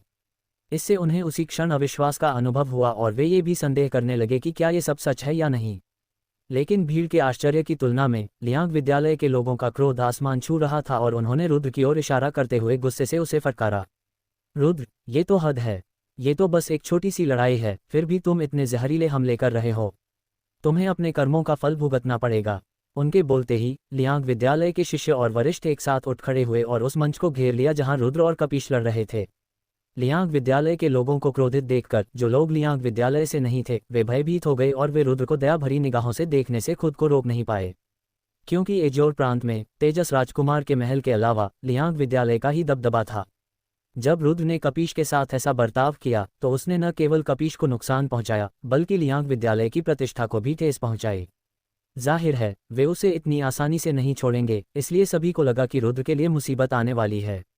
लेकिन चारों ओर से घिरे होने के बावजूद देखने वालों की चिंताओं के मुकाबले रुद्र को जरा भी डर नहीं था। उसने तिरस्कारपूर्वक कहा, जैसे को तैसा, तो इसका मतलब है कि यह जानबूझकर किया गया था। रुद्र की बात सुनकर लियांग विद्यालय के लोग और भी गुस्से में आ गए। एक के बाद एक उनके मन में जानलेवा इरादे प्रकट हो रहे थे और वे रुद्र को टुकड़े टुकड़े न कर पाने से बेहद दुखी थे। दिग्विजय अवस्थी ने शुरू में मेरे स्कूल के प्रधानाध्यापक के साथ कैसा व्यवहार किया था? 100 स्कूलों के सम्मेलन के मेजबान के रूप में आप उस समय बोलने के लिए आगे क्यों नहीं आए? तुम्हारे लियांग विद्यालय के लोग तो इंसान हैं, लेकिन बाकी लोग इंसान नहीं। अगर मैं तुम्हारे लियांग विद्यालय के किसी व्यक्ति को नुकसान पहुंचाता हूं तो तुम चाहते हो कि मैं इसकी कीमत चुकाऊं, लेकिन जब तुम्हारे लियांग विद्यालय ने मेरे स्कूल प्रमुख को चोट पहुंचाई तो तुम कहां भाग गए थे? एजियो ड्रैगन के नंबर 1 स्कूल के रूप में आपकी निष्पक्षता कहां है? रुद्र खतरे का सामना करते हुए भी भयभीत नहीं हुआ और उसने तीखे शब्दों में पलटवार किया। रुद्र के लगातार सवालों का सामना करते हुए लियांग विद्यालय के लोगों के चेहरे पीले पड़ गए और वे सचमुच कोई जवाब नहीं दे सके। इसलिए जब तक रुद्र कपीश को नहीं मार डालता तब तक उन्हें रुद्र को घेरकर उस पर हमला नहीं करना चाहिए। आखिरकार दिग्विजय अवस्थी ने ही सबसे पहले जहांगीर की भुजाएं तोड़ी थीं। बम बम बम! अचानक तालियों की तेज और स्पष्ट आवाज गूंज उठी। हा, बहुत बढ़िया, बहुत बढ़िया, बहुत बढ़िया। इसके बाद एक अजीबोगरीब हंसी की आवाज गूंजी। ये लियांग विद्यालय के प्रमुख यशवंत यादव की हंसी थी। उस क्षण वह एक विशाल मंच पर ऐसे खड़ा था मानो कोई स्वामी संसार में उतर रहा हो। नीचे देखते हुए उसने ताली बजाई और रुद्र को देखकर मुस्कुराया, लेकिन उसकी आंखों में एक अजीब सा भाव था। ऐसा लगता है कि एजियो ड्रैगन में एक बहुत ही प्रतिभाशाली शिष्य प्रकट हुआ है। रुद्र, इस 100 स्कूल सभा में सबसे शक्तिशाली शिष्य का खिताब तुम्हारा है। यशवंत यादव ने हंसते हुए जोर से घोषणा की। यशवंत यादव के बोलने के बाद भले ही लियांग विद्यालय के लोग ऐसा करने को तैयार नहीं थे, लेकिन उनके पास पीछे हटने के अलावा कोई चारा नहीं था और उन्होंने रुद्र पर हमला करने की हिम्मत नहीं की। आसपास के और निगरानी करने वाले स्कूल भी स्तब्ध रह गए। यशवंत यादव ने हमला नहीं किया, जिससे उनके मन में कई सवाल उठे। पहला, ये संभव था कि यशवंत यादव रुद्र की प्रतिभा को सराहता हो। आखिर रुद्र की युद्ध शक्ति इतनी असाधारण थी कि उसे देखकर लगता था कि वह एक विलक्षण प्रतिभा है जो पहले कभी एजियोर प्रांत में नहीं दिखी थी। अगर उसकी युद्ध शक्ति का विकास इसी तरह जारी रहा तो एक दिन वह दिग्विजय अवस्थी को भी पीछे छोड़ देगा और एक महान व्यक्तित्व बन जाएगा। हालांकि कुछ और गहन चिंतन के बाद यशवंत यादव इतना दयालु व्यक्ति नहीं था। उसके लियांग विद्यालय के इस मुकाम तक पहुंचने का कारण ये था कि लियांग विद्यालय की पद्धतियां हमेशा से ही निर्मम रही थीं। जो भी लियांग विद्यालय को नाराज करता था उसका अंजाम आमतौर पर बुरा ही होता था। लेकिन इतने सारे लोगों के सामने रुद्र ने कपीश की बाहें काट दीं। उसने लियांग विद्यालय के चेहरे पर थप्पड़ मारा। उसने यशवंत यादव के चेहरे पर थप्पड़ मारा तो ये कैसे संभव था कि उसने उसे इतनी आसानी से माफ कर दिया? इसलिए यशवंत यादव के कुछ न करने का एकमात्र कारण चिराग ही हो सकता है। नीले प्रांत में यशवंत यादव को केवल तेजस राजकुमार के महल से ही डर लगता था। रुद्र का शपथ लिया हुआ बड़ा भाई कौन था? वह तेजस राजकुमार के महल में दूसरे नंबर का शख्स चिराग था। यशवंत यादव की ताकत चाहे कितनी भी ज्यादा हो, उसका पद चाहे कितना भी ऊंचा हो, उसे चिराग के सामने झुकना ही पड़ता था। पहले तो लोग इस बात पर संदेह करते कि चिराग को रुद्र जैसे लड़के से भाई बनने की क्या जरूरत थी, लेकिन रुद्र की असाधारण युद्ध शक्ति देखने के बाद लगभग सभी लोग चिराग के इरादे समझ गए। इसका मतलब ये भी था कि रुद्र के पीछे न केवल चिराग का समर्थन था, बल्कि तेजस राजकुमार का महल भी था, और ऐसी परिस्थितियों में भले ही यशवंत यादव रुद्र की देखभाल करना चाहता हो, उसे स्वाभाविक रूप से पहले कुछ देर सोचना पड़ता था। शानदार, रुद्र में इतनी प्रतिभा है और उसे तेजस राजकुमार के महल का संरक्षण भी प्राप्त है। भविष्य में उसकी उपलब्धियां कितनी असाधारण होंगी। एजियो ड्रैगन की शक्ति में सचमुच वृद्धि होगी। चूंकि एजियो ड्रैगन का ऐसा शिष्य है, इसलिए यह वृद्धि तो बस समय की बात है। हाँ, उसने इस उम्र में 100 शिष्यों के सम्मेलन में सबसे शक्तिशाली शिष्य का खिताब हासिल किया। इतिहास में ऐसा पहली बार हुआ है और रुद्र एक अभूतपूर्व प्रतिभा का धनी है। उस क्षण लियांग विद्यालय के लोगों को छोड़कर लगभग हर कोई रुद्र की शक्ति की प्रशंसा कर रहा था। वे रुद्र के भविष्य की भविष्यवाणी कर रहे थे, मानो उन्होंने एक महान व्यक्तित्व को जन्म लेते देखा हो जो एजियोर प्रांत पर शासन करेगा। विभिन्न विद्यालयों के प्रमुखों को एजियोर ड्रैगन से ईर्ष्या महसूस हुई क्योंकि ऐसा शिष्य प्रकट हुआ था, लेकिन साथ ही चूंकि वे भी एजियोर प्रांत के लोग थे, इसलिए उन्हें इस बात का गर्व भी था कि एजियोर प्रांत में ऐसा प्रतिभाशाली व्यक्ति प्रकट हुआ है। लगभग सभी ने रुद्र के प्रति अपने पुराने पूर्वाग्रहों को भुला दिया, क्योंकि उनकी आंखों में सदमे के अलावा कुछ भी नहीं बचा था। रुद्र ने अपनी ताकत का इस्तेमाल करके सबको साबित कर दिया था कि वह कोई साधारण व्यक्ति नहीं था, वह एक प्रतिभाशाली व्यक्ति था। नहीं, सबसे शक्तिशाली शिष्य का खिताब खोखला है। मुझे, रुद्र को इसकी कोई चाह नहीं है। लेकिन बोलते बोलते ही उन्होंने नापसंदगी के कारण इस खिताब को ठुकरा दिया। क्या रुद्र को सबसे शक्तिशाली शिष्य का खिताब नहीं चाहिए? उसके बोलने के बाद मानो उनके कानों के पास एक भयानक गड़गड़ाहट हुई और वहां मौजूद सभी लोग बुरी तरह चौंक गए। अनगिनत शिष्यों का सपना रहा सबसे शक्तिशाली शिष्य होने का खिताब रुद्र को नहीं चाहिए था। वह आखिर कर क्या रहा था? रुद्र, तुम्हारा क्या मतलब है? यशवंत यादव ने अपनी भौहें थोड़ी सी सिकुड़ते हुए पूछा। चूंकि इस उपाधि का नाम सबसे शक्तिशाली शिष्य है, इसलिए निश्चित रूप से यह एजियोर प्रांत के सभी विद्यालयों में से सबसे शक्तिशाली शिष्य के लिए ही होगी। लेकिन दिग्विजय अवस्थी, जो आपके लियांग विद्यालय के सर्वोत्कृष्ट शिष्य हैं, उन्होंने मुझसे कभी मुकाबला नहीं किया है। इसलिए सबसे शक्तिशाली शिष्य होने का मेरा खिताब खोखला है। अगर मैं इसे स्वीकार नहीं करता तो भी ठीक है। रुद्र ने दिग्विजय अवस्थी की ओर देखा, जो इस समय यशवंत यादव के बगल में खड़ा था। हाँ, रुद्र, तुम मुझे चुनौती दे रहे हो। दिग्विजय अवस्थी जोर से हंसा और उसकी हंसी में तिरस्कार और उपहास छिपा था। मैं, रुद्र, तुम्हें चुनौती देता हूँ, दिग्विजय अवस्थी। क्या तुम मुझसे लड़ने की हिम्मत करते हो? रुद्र की निगाहें मशाल की तरह थीं। उसने दिग्विजय अवस्थी की ओर इशारा करते हुए जोर से चिल्लाया। हे भगवान, क्या रुद्र पागल हो गया है? क्या वह सचमुच दिग्विजय अवस्थी को चुनौती देने जा रहा है? रुद्र के बोलते ही वहां मौजूद लगभग सभी लोगों के चेहरे एकदम बदल गए और वे अचंभित रह गए। दिग्विजय अवस्थी की शक्ति का स्तर क्या था? वह तो वही शख्स था जिसने एजियोर प्रांत के कई स्कूल प्रमुखों को हराया था और सबसे शक्तिशाली स्कूल प्रमुख का खिताब हासिल किया था। रुद्र में भले ही बेहतर प्रतिभा होती, फिर भी उसकी साधना अभी भी मूल स्तर पर ही थी। शायद दिग्विजय अवस्थी को चुनौती देने के बाद वह कुछ ज्यादा ही पागल हो गया था, क्योंकि वह कपीश से अलग था। उसे सार्वजनिक रूप से एजियोर प्रांत का नंबर 1 प्रतिभाशाली व्यक्ति माना जाता था। विभिन्न विद्यालयों के प्रमुख भी उसे पराजित नहीं कर सके और वह गंभीर विद्या के क्षेत्र में लगभग अजेय था। कुछ लोगों को तो ये भी संदेह था कि दिग्विजय अवस्थी लियांग विद्यालय के प्रमुख और तेजस राजकुमार के महल के स्वामी के अलावा एजियोर प्रांत का सबसे शक्तिशाली व्यक्ति था। स्कूल के मुखिया भी ऐसे व्यक्ति से डरते थे, फिर भी रुद्र उन्हें चुनौती देना चाहता था। स्वाभाविक रूप से इससे लोग बेहद हैरान रह गए और इसे स्वीकार करना उनके लिए मुश्किल था। हाँ, सचमुच बेशर्मी से बड़ी बड़ी बातें कर रहे हो। क्या ऐसा हो भी सकता है कि मैं, दिग्विजय अवस्थी, तुमसे डर जाऊं? दिग्विजय अवस्थी ने ठंडी मुस्कान के साथ कहा और फिर पलक झपकते ही गायब हो गया। वह रुद्र के सामने आकर खड़ा हो गया। अगर हमें लड़ना ही है तो क्यों न इसे थोड़ा और दिलचस्प बनाया जाए। आज मैं और तुम सभी स्कूल प्रमुखों के सामने एजियोर प्रांत के सबसे शक्तिशाली शिष्य के खिताब के लिए लड़ेंगे। जीतने वाले को यश मिलेगा और हारने वाले की साधना नष्ट हो जाएगी। तुम्हारा क्या विचार है? रुद्र ने उत्सुकता से पूछा। हे भगवान, वह पागल हो गया है। वह पूरी तरह से पागल हो गया है।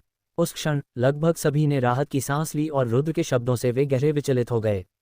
रुद्र न केवल दिग्विजय अवस्थी को चुनौती दे रहा था, जिसकी साधना का स्तर गंभीर क्षेत्र के 8वें स्तर का था, बल्कि वह अपनी 9वीं स्तर की साधना से उसे चुनौती दे रहा था। उसने ये नियम भी बना दिया था कि हारने वाले को अपनी साधना को नष्ट करना होगा। क्या वह खुद ही अपने लिए गड्ढा नहीं खोद रहा था जिसमें वह वापस गिर जाएगा और मृत्यु की ओर अग्रसर होगा? उनकी साधना को नष्ट कर देंगे। तुम्हें लगता है कि तुम मुझसे इस तरह बात करने के लायक हो? तुम्हें लगता है कि तुम मुझसे ऐसी शर्त लगाने के योग्य हो? दिग्विजय अवस्थी ने रुद्र को तिरस्कार भरी निगाहों से देखा, मानो वह किसी चींटी को देख रहा हो जिसे किसी भी क्षण कुचलकर मारा जा सकता है। अगर हिम्मत नहीं है तो सीधे सीधे कह दो, ऐसी बकवास करने की कोई जरूरत नहीं है। रुद्र ने अपने दोनों हाथ फैलाए और कंधे उचकाए, उसके चेहरे पर तिरस्कार का भाव साफ झलक रहा था। हिम्मत नहीं? तुम्हें क्या लगता है मैं तुम्हारे जैसे बदमाश से डर जाऊंगा? कोई बात नहीं, अपनी साधना को नष्ट करो, आज मैं तुम्हारी यह इच्छा पूरी करूंगा। दिग्विजय अवस्थी ने ठंडे स्वर में कहा। फिर गंभीर क्षेत्र के 8वें स्तर का दबाव निकला और उसने पल भर में रुद्र को अपनी चपेट में ले लिया। जब निराकार दबाव ने उसे घेर लिया तो रुद्र ने तुरंत उस विशाल शक्ति को महसूस किया। दिग्विजय अवस्थी द्वारा उत्सर्जित दबाव कम नहीं था और ऐसा लग रहा था मानो एक निराकार विशाल पर्वत रुद्र के कंधों पर रखा हो, जिससे रुद्र के लिए आधा कदम भी हिलना मुश्किल हो गया था। अगर तुम अपनी साधना को नष्ट करना चाहते हो तो मैं तुम्हारी यह इच्छा पूरी कर दूंगा, लेकिन इसे स्वयं नष्ट करने की कोई आवश्यकता नहीं है। मैं तुम्हारी मदद करूंगा। दिग्विजय अवस्थी लगातार व्यंग्य करता रहा और उसी समय उससे निकलने वाला दबाव धीरे धीरे उसे घेरता गया और वह और भी मजबूत होता गया। धिक्कार है, इस आदमी की शक्ति तो अप्रत्याशित रूप से बहुत अधिक है। लगातार पड़ रहे दबाव के कारण रुद्र के पसीने की बूंदें बारिश की तरह गिरने लगीं और उसके दोनों पैर भी धीरे धीरे मुड़ने लगे। गंभीर क्षेत्र के 8वें स्तर पर होने के कारण दिग्विजय अवस्थी की शक्ति वास्तव में ललित राव, जहांगीर और अन्य लोगों से कहीं अधिक थी। इतनी शक्ति वाले दिग्विजय अवस्थी का सामना करते हुए रुद्र के पास अपने 9वें स्तर के साधना कौशल के साथ दिग्विजय अवस्थी से लड़ने की कोई गुंजाइश नहीं थी। अरे, अंतर तो बहुत बड़ा है। हालांकि यह प्रतिभाओं के बीच मुकाबला है, लेकिन क्षेत्र के साथ साथ 8 स्तरों का भी अंतर है। ये तो कोई प्रतियोगिता ही नहीं है। रुद्र बहुत ही अतार्किक है। मैं जहांगीर का बदला लेने की उसकी भावनाओं को समझता हूँ, लेकिन ऐसी परिस्थितियों में जहाँ उसकी जीत संभव नहीं है, दिग्विजय अवस्थी के साथ इस तरह की शर्त लगाकर वह सीधे सीधे अपनी जान जोखिम में डाल रहा है। दिग्विजय अवस्थी के दबाव में रुद्र बुरी तरह दब रहा था और यह बात सभी को स्पष्ट दिख रही थी। दोनों की ताकत में इतना ज्यादा अंतर था कि रुद्र को पलटवार करने का मौका ही नहीं मिला। वह लड़ाई वैसी ही हुई जैसा दर्शकों ने सोचा था। एक दूसरे पर वार करने से पहले ही नतीजा तय हो चुका था। अब सब खत्म। अभी इसी वक्त मैं तुम्हारी साधना नष्ट कर दूंगा। दिग्विजय अवस्थी के हाथों में विजय का टिकट था और उसकी निगाहों में घातक इरादे की झलक दिखाई दी। इसके बाद उसके शरीर से पहले से कई गुना अधिक बल उग्र रूप से उमड़ पड़ा। एक निराकार विशाल लहर की तरह वह रुद्र की ओर बढ़ने लगा। दबाव की वह लहर सचमुच बहुत शक्तिशाली थी। अगर वह रुद्र पर पड़ती तो उसे खून के तालाब में पटक सकती थी। दिग्विजय अवस्थी उसकी साधना को कैसे नष्ट कर रहा था? उसका इरादा तो बस हत्या करने का था और वह रुद्र की जान लेने की योजना बना रहा था। उस क्षण कई लोग मन ही मनाहें भर रहे थे। उन्हें रुद्र जैसे विलक्षण प्रतिभावान व्यक्ति पर दया आ रही थी। उन्हें लग रहा था कि उसे अपने गुस्से में आकर दिग्विजय अवस्थी को चुनौती नहीं देनी चाहिए थी, जिसके कारण उसका उज्ज्वल भविष्य और जीवन दोनों ही नष्ट हो गए। लेकिन जब सभी को यह यकीन हो गया कि रुद्र निस्संदेह मर चुका है, तभी अचानक रुद्र के शरीर से एक और भी अधिक शक्तिशाली ऊर्जा का विस्फोट हुआ।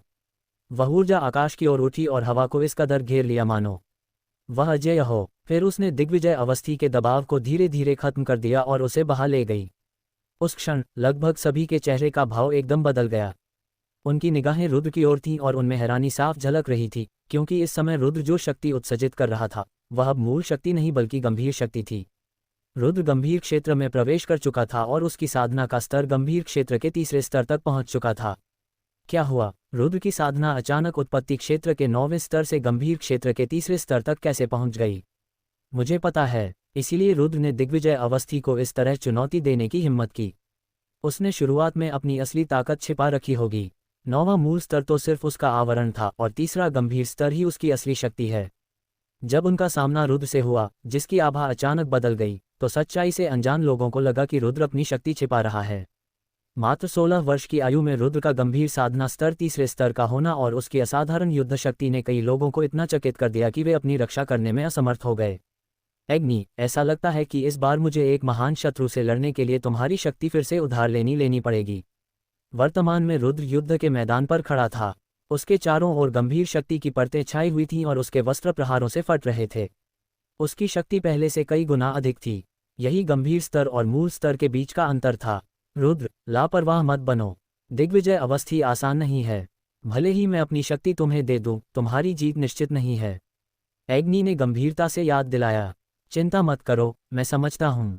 लियांग विद्यालय में कई प्रतिभाशाली लोग हैं और उनमें से कई के पास बहुत ही सशक्त शिक्षण विधियां हैं। कपीश को ही उदाहरण के तौर पर ले लो। अगर उसे मेरे द्वारा एक ही बार में किए गए जानलेवा हादसे की याद न आती और उसके मन में डर न बैठता, जिसके कारण उसकी लड़ने की इच्छा कुछ कम हो गई, तो मुझे डर है कि मैं उसे केवल शाही आकाश तकनीक और 100 रूपांतरणों के धनुष से नहीं हरा पाता।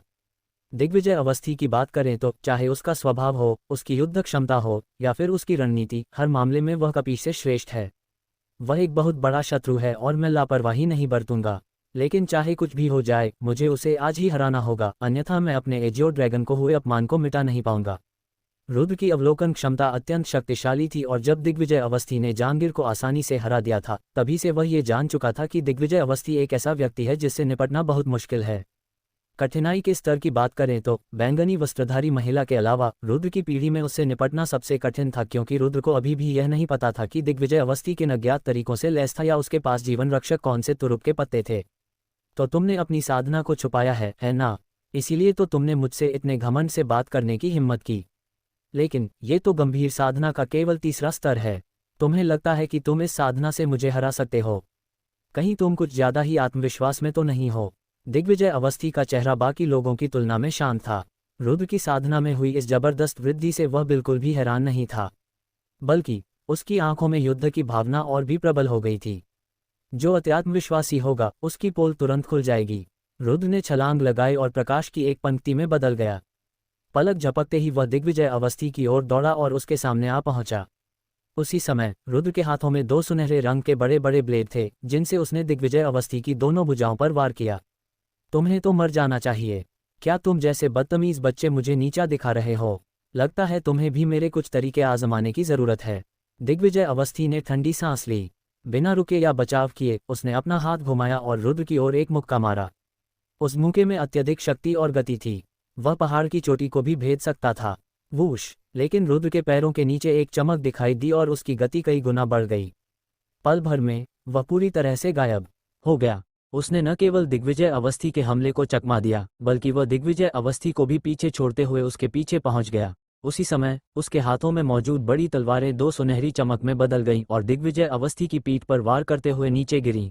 शारीरिक युद्ध कौशल रखने वाले आप अकेले नहीं हैं। दिग्विजय अवस्थी का शरीर अचानक धुंधला सा हो गया और फिर वह रुद्र के पीछे पहुंच गया। फिर जब उसका शरीर दोबारा प्रकट हुआ तो उसके हाथों में एक चमकीला नीला भाला था और उसने रुद्र पर जानलेवा हमला कर दिया।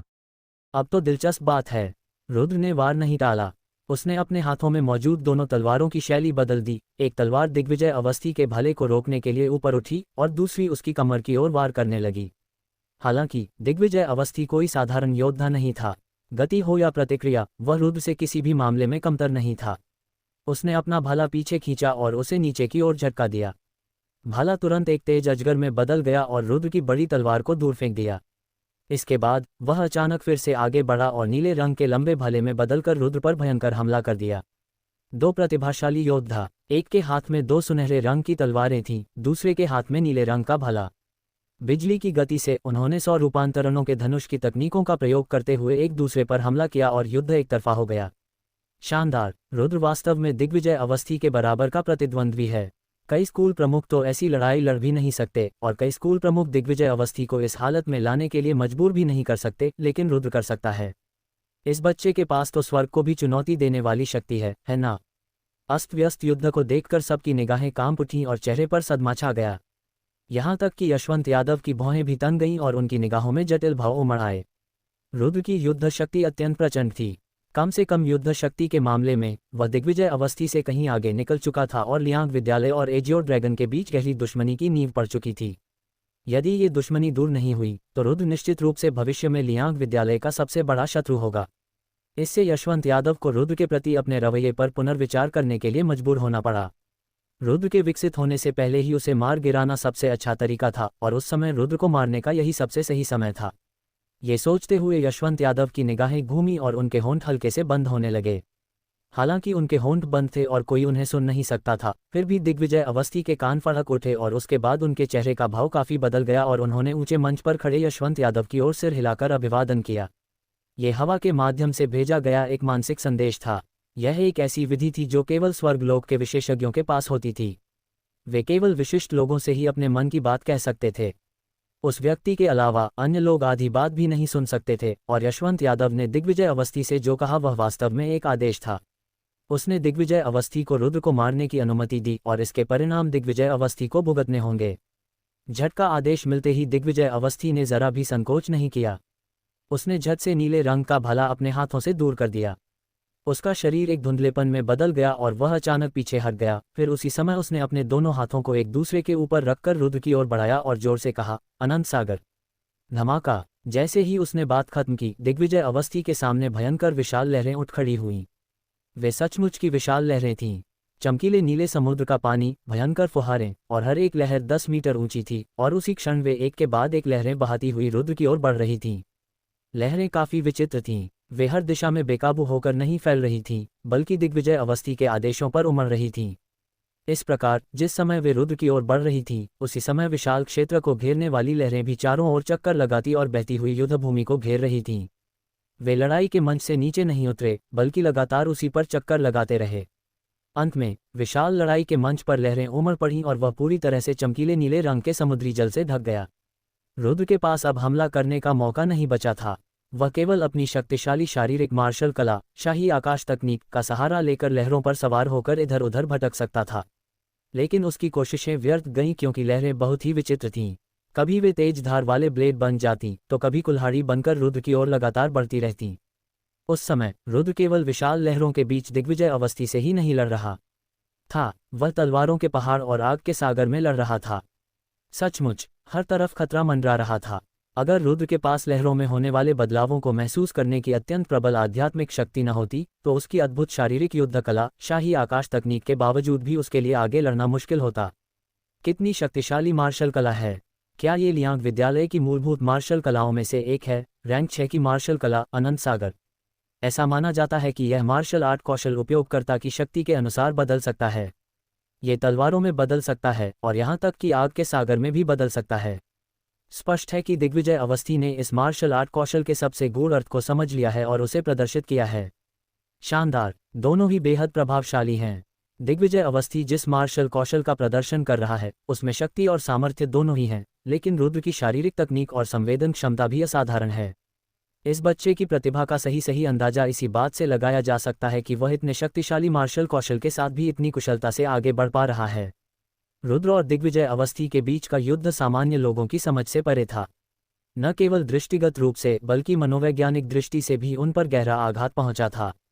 दिग्विजय अवस्थी के युद्ध कौशल और रुद्र की शारीरिक युक्तियों ने उनकी आंखों में चमक ला दी और उन्हें अपनी हीनता के कारण आहें भरने पर मजबूर कर दिया। विभिन्न विद्यालयों के प्रधानाध्यापक भी इन दोनों व्यक्तियों की पद्धतियों की प्रशंसा करते थे। शिष्यों की तो बात ही अलग है। दिग्विजय अवस्थी और रुद्र की ही पीढ़ी के होने के कारण वे सचमुच खुद को बहुत ही हीन महसूस करते थे। विशेष रूप से रुद्र, वह उनसे उम्र में छोटा था, फिर भी असाधारण था। जो लोग पहले खुद को प्रतिभाशाली समझते थे, उन्हें अब बहुत शर्मिंदगी महसूस हो रही थी। यह आदमी सचमुच बेहद ताकतवर है। उस दिन जब मैंने उसे उकसाया था, तब मैंने अपनी ताकत को बहुत ज्यादा आंका था। लगता है मैं खुशकिस्मत हूं कि उसने मुझे मारा नहीं। तलवारहीन विद्यालय के सर्वोत्कृष्ट शिष्य नयनांश शर्मा के चेहरे पर इस समय घबराहट और भय के भाव स्पष्ट थे। उन्हें उस दिन रुद्र को उकसाने का पछतावा था, क्योंकि उन्हें गहरा डर था कि रुद्र उस घटना को अपने मन में संजोए रखेगा और भविष्य में उनके लिए मुश्किलें खड़ी कर देगा। फिलहाल रुद्र दिग्विजय अवस्थी के खिलाफ बराबरी से लड़ने में सक्षम था, जिसका मतलब यह था कि रुद्र की युद्ध शक्ति उसके तलवारहीन विद्यालय के प्रमुख से कहीं अधिक थी, और यहाँ तक कि लियांग विद्यालय को छोड़कर बाकी सभी स्कूल प्रमुखों से भी कहीं अधिक थी। चूंकि उसके पास इतनी जबरदस्त ताकत थी और उसके पीछे चिराग जैसा बड़ा भाई भी था, इसलिए बहुत से लोग अपने दिलों में रुद्र को एक खौफनाक चीज मान लेते थे। इसलिए नयनांश शर्मा को अच्छी तरह पता था कि अगर रुद्र उसे नुकसान पहुंचाना चाहेगा, तो कोई भी उसकी रक्षा नहीं कर पाएगा। उसके पास केवल एक ही रास्ता बचेगा, और वह रास्ता होगा मौत का। वास्तव में नयनांश शर्मा के अलावा आशी और जैद कन्या विद्यालय के अन्य शिष्य और वरिष्ठ, साथ ही विभिन्न स्कूल प्रमुख, वरिष्ठ और शिष्य, सभी एक जैसी बातें सोच रहे थे, और उनका मकसद भविष्य में रुद्र को किसी भी कीमत पर नाराज न करना था। वे सोच रहे थे कि रुद्र ने न केवल अपनी अपार शक्ति का प्रदर्शन किया, बल्कि लियांग विद्यालय के ही क्षेत्र में कपीश की दोनों भुजाएं काटने का साहस भी दिखाया और दिग्विजय अवस्थी को चुनौती देने की हिम्मत भी की। इन कार्यों से यह स्पष्ट था कि वह किसी भी दुश्मनी का बदला लेने वाला और निर्दयी व्यक्ति था। ऐसा शत्रु बहुत ही भयावह था, इसलिए दूर से ही उससे बचना ही बेहतर था और उसे क्रोधित न करना ही बुद्धिमानी होगी। ठंडी हवा से जमीन जम रही है। लेकिन ठीक उसी समय अनंत सागर का प्रयोग कर रहे दिग्विजय अवस्थी ने अचानक जोर से चीख मारी। अनंत सागर का प्रयोग करते हुए उन्होंने एक दूसरी मार्शल कला का भी प्रयोग किया।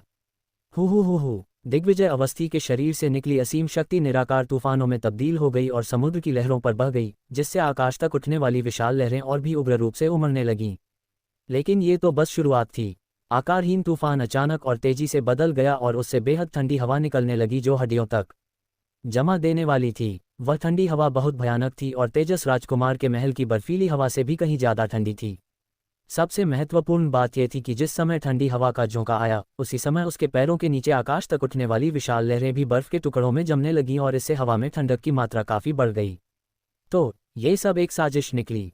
पहले का अनंत सागर तो केवल शीत ऋतु में जमने वाली जमीन की नींव के रूप में इस्तेमाल किया गया था। ठीक उसी क्षण घातक ठंडी हवा ही वह असली हथियार थी जिसे दिग्विजय अवस्थी रुद्र के खिलाफ इस्तेमाल करना चाहता था। ठीक उसी क्षण उस क्षेत्र में ठंडी हवा हर चीज़ को जमा सकती थी। ऐसी परिस्थितियों में रुद्र के शरीर पर भी तुरंत पाले की एक परत जम गई। ठंड से कांपता हुआ रुद्र का शरीर अकड़ने लगा और उसकी हरकतें धीमी और जटिल होने लगीं। अंत में रुद्र की चाल धीमी होती चली गई और देखते ही देखते वह बर्फ के समान जम गया। आखिरकार वह बिल्कुल भी हिल नहीं सका और समुद्र की लहरों में गिर गया। रुद्र के समुद्र में गिरने के बाद लहरें तुरंत बर्फ में जम गईं और रुद्र को उसमें जकड़ लिया। वहीं दिग्विजय अवस्थी शान से तैरते हुए नीचे आया, बर्फ पर खड़ा हुआ, सबकी ओर देखकर मुस्कुराया और फिर बोला, इस युद्ध का परिणाम तय हो चुका है। हुटिल्ड। उसी क्षण भीड़ में आश्चर्य की चीखें गूंज उठीं। जैसे ही उन्होंने युद्ध मंच पर बनी भयंकर और डरावनी बर्फ की मूर्ति को देखा, सभी दिग्विजय अवस्थी की विधियों से पूरी तरह आश्वस्त हो गए। हालांकि रुद्र की युद्ध शक्ति देखकर वे आश्चर्यचकित रह गए, लेकिन दिग्विजय अवस्थी के युद्ध अनुभव ने उन्हें आश्वस्त कर दिया। दिग्विजय अवस्थी का न केवल नियंत्रण अधिक शक्तिशाली था, बल्कि उन्होंने एक ही समय में 2 छठे स्तर की मार्शल कलाओं का प्रदर्शन भी किया। उसने दोनों मार्शल स्किल्स की विशेष शक्तियों को भी एकत्रित कर लिया और छठे रैंक की मार्शल स्किल्स से भी कहीं अधिक शक्ति का प्रदर्शन किया। जब किसी को इस बात का पता चलता, तब तक बहुत देर हो चुकी होती और दिग्विजय अवस्थी उसे पहले ही हरा चुका होता। जैसा कि एज्योर प्रांत की युवा पीढ़ी के नंबर 1 व्यक्ति से उम्मीद थी, दिग्विजय अवस्थी के तौर तरीके वाकई सराहनीय हैं। अरे लेकिन अफसोस, रुद्र बहुत छोटा है। अगर उसे कुछ और साल मिल जाते तो मुझे यकीन है कि दिग्विजय अवस्थी उसे हरा नहीं पाता। उसी क्षण किसी ने दिग्विजय अवस्थी की शक्ति की प्रशंसा की, लेकिन कई लोगों को रुद्र पर दया भी आई। उसके जैसे महाप्रतिभाशाली व्यक्ति का इस तरह हारना वाकई दिल दहला देने वाला था। हालांकि पर्यवेक्षकों की तुलना में लियांग विद्यालय के शिष्यों के चेहरों पर अत्यधिक खुशी झलक रही थी, क्योंकि दिग्विजय अवस्थी की जीत ने न केवल कपीश का बदला लिया, बल्कि इसने उनके लियांग विद्यालय की गरिमा की रक्षा भी की और एज्योर प्रांत में राजा के रूप में उनकी स्थिति को भी सुरक्षित रखा। गड़गड़ाहट गड़गड़ाहट गड़गड़ाहट। लेकिन जैसे ही लोगों को लगा कि अंतिम परिणाम तय हो चुका है, युद्ध का मैदान अचानक जोर से कांपने लगा। उसी समय बर्फ की ठंडी मूर्ति से छोटी छोटी दरारें फैलने लगीं। दरारें तेजी से फैलने लगीं और उनका क्षेत्रफल बढ़ता ही गया। पतली दरारों से वे मोटी हो गईं। देखते ही देखते बर्फ की मूर्ति से अत्यंत प्रचंड ऊर्जा का विस्फोट हुआ। यह ऊर्जा फैलती गई और जमीन को अपनी चपेट में ले लिया। धमाका। पलक झपकते ही बर्फ की विशाल मूर्ति टुकड़े टुकड़े होने लगी और यह बिखराव तेजी से फैलने लगा। बर्फ के उस विशाल टुकड़े से बर्फ के छोटे छोटे टुकड़े बरसने लगे। वे बिखरते और गिरते रहे जब तक कि वे पूरी तरह से चूर चूर नहीं हो गए। उसी समय उस भूमि में लोगों की नज़रों के सामने एक शरीर फिर से प्रकट हुआ। ये रुद्र था। वर्तमान रुद्र युद्ध मंच के शीर्ष पर खड़ा था। उसके शरीर पर जमी बर्फ भाप बनकर लगातार ऊपर उठ रही थी। उस भाप के नीचे सभी को उसकी असामान्य रूप से गंभीर आंखें दिखाई दे रही थीं। रुद्र के प्रकट होते ही एक भयानक दबाव की लहर दौड़ गई। दबाव के कारण उसका शरीर मुड़ गया और विकृत हो गया। दबाव के प्रभाव से दिग्विजय अवस्थी का घमंडी रवैया गायब हो गया। दर्द से उसका चेहरा भाव विभोर हो गया, क्योंकि वह दबाव की शक्ति को सहन कर रहा था। धीरे धीरे उसकी कमर झुकती गई और वह समर्पण की मुद्रा में आ गया। कितनी शक्तिशाली मार्शल कला है! ऐसा लगता है कि इसने छठे स्तर की मार्शल कला को भी पार कर लिया हो। क्या इसका मतलब यह है कि रुद्र ने 7वें स्तर की मार्शल कला हासिल कर ली है? असंभव। एज्योर प्रांत में तो 7वें स्तर की मार्शल कला का अस्तित्व ही नहीं है। ये निश्चित रूप से छठे स्तर की मार्शल कला है। छठे स्तर की मार्शल कलाओं में भी यह एक उच्च कोटि की मार्शल कला है। रुद्र की मार्शल कलाओं को समझने की क्षमता और उसकी अद्वितीय प्रतिभा के कारण ही वह ऐसी शक्ति का प्रदर्शन कर पा रहा है जो मूल मार्शल कला से कहीं अधिक है। क्या मार्शल कौशल का उपयोग करने वाले की अद्वितीय बोध शक्ति और प्रतिभा के कारण मार्शल कौशल की शक्ति में वृद्धि हुई? तो इसका मतलब यह है कि मार्शल कौशल के उपयोग के मामले में क्या रुद्र ने दिग्विजय अवस्थी को पूरी तरह से पीछे नहीं छोड़ दिया है। रुद्र की शून्य ड्रैगन की पुकार की तलवार बेहद शक्तिशाली थी।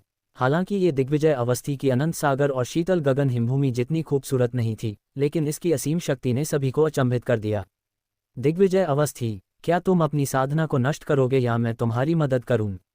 ये देखकर कि उसके शून्य ड्रैगन की पुकार की तलवार ने दिग्विजय अवस्थी को कमर सीधी करने में भी असमर्थ कर दिया और वह उसके सामने घुटने टेकने ही वाला था, रुद्र ने ठंडे लहजे में पूछा, क्या तुम्हें सच में लगता है कि तुम जीत गए हो? ये लड़ाई अभी खत्म नहीं हुई है।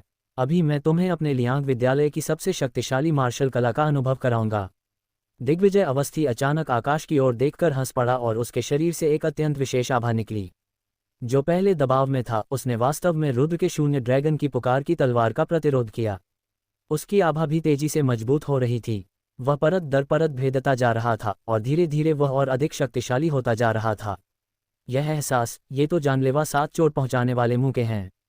जैसे ही रुद्र ने दिग्विजय अवस्थी की तेजी से बदलती आभा को महसूस किया, रुद्र के चेहरे में भी थोड़ा बदलाव आया और उसकी बाहें कसकर सिकुड़ गईं। उन्होंने दिग्विजय अवस्थी द्वारा प्रदर्शित मार्शल कौशल को पहचान लिया।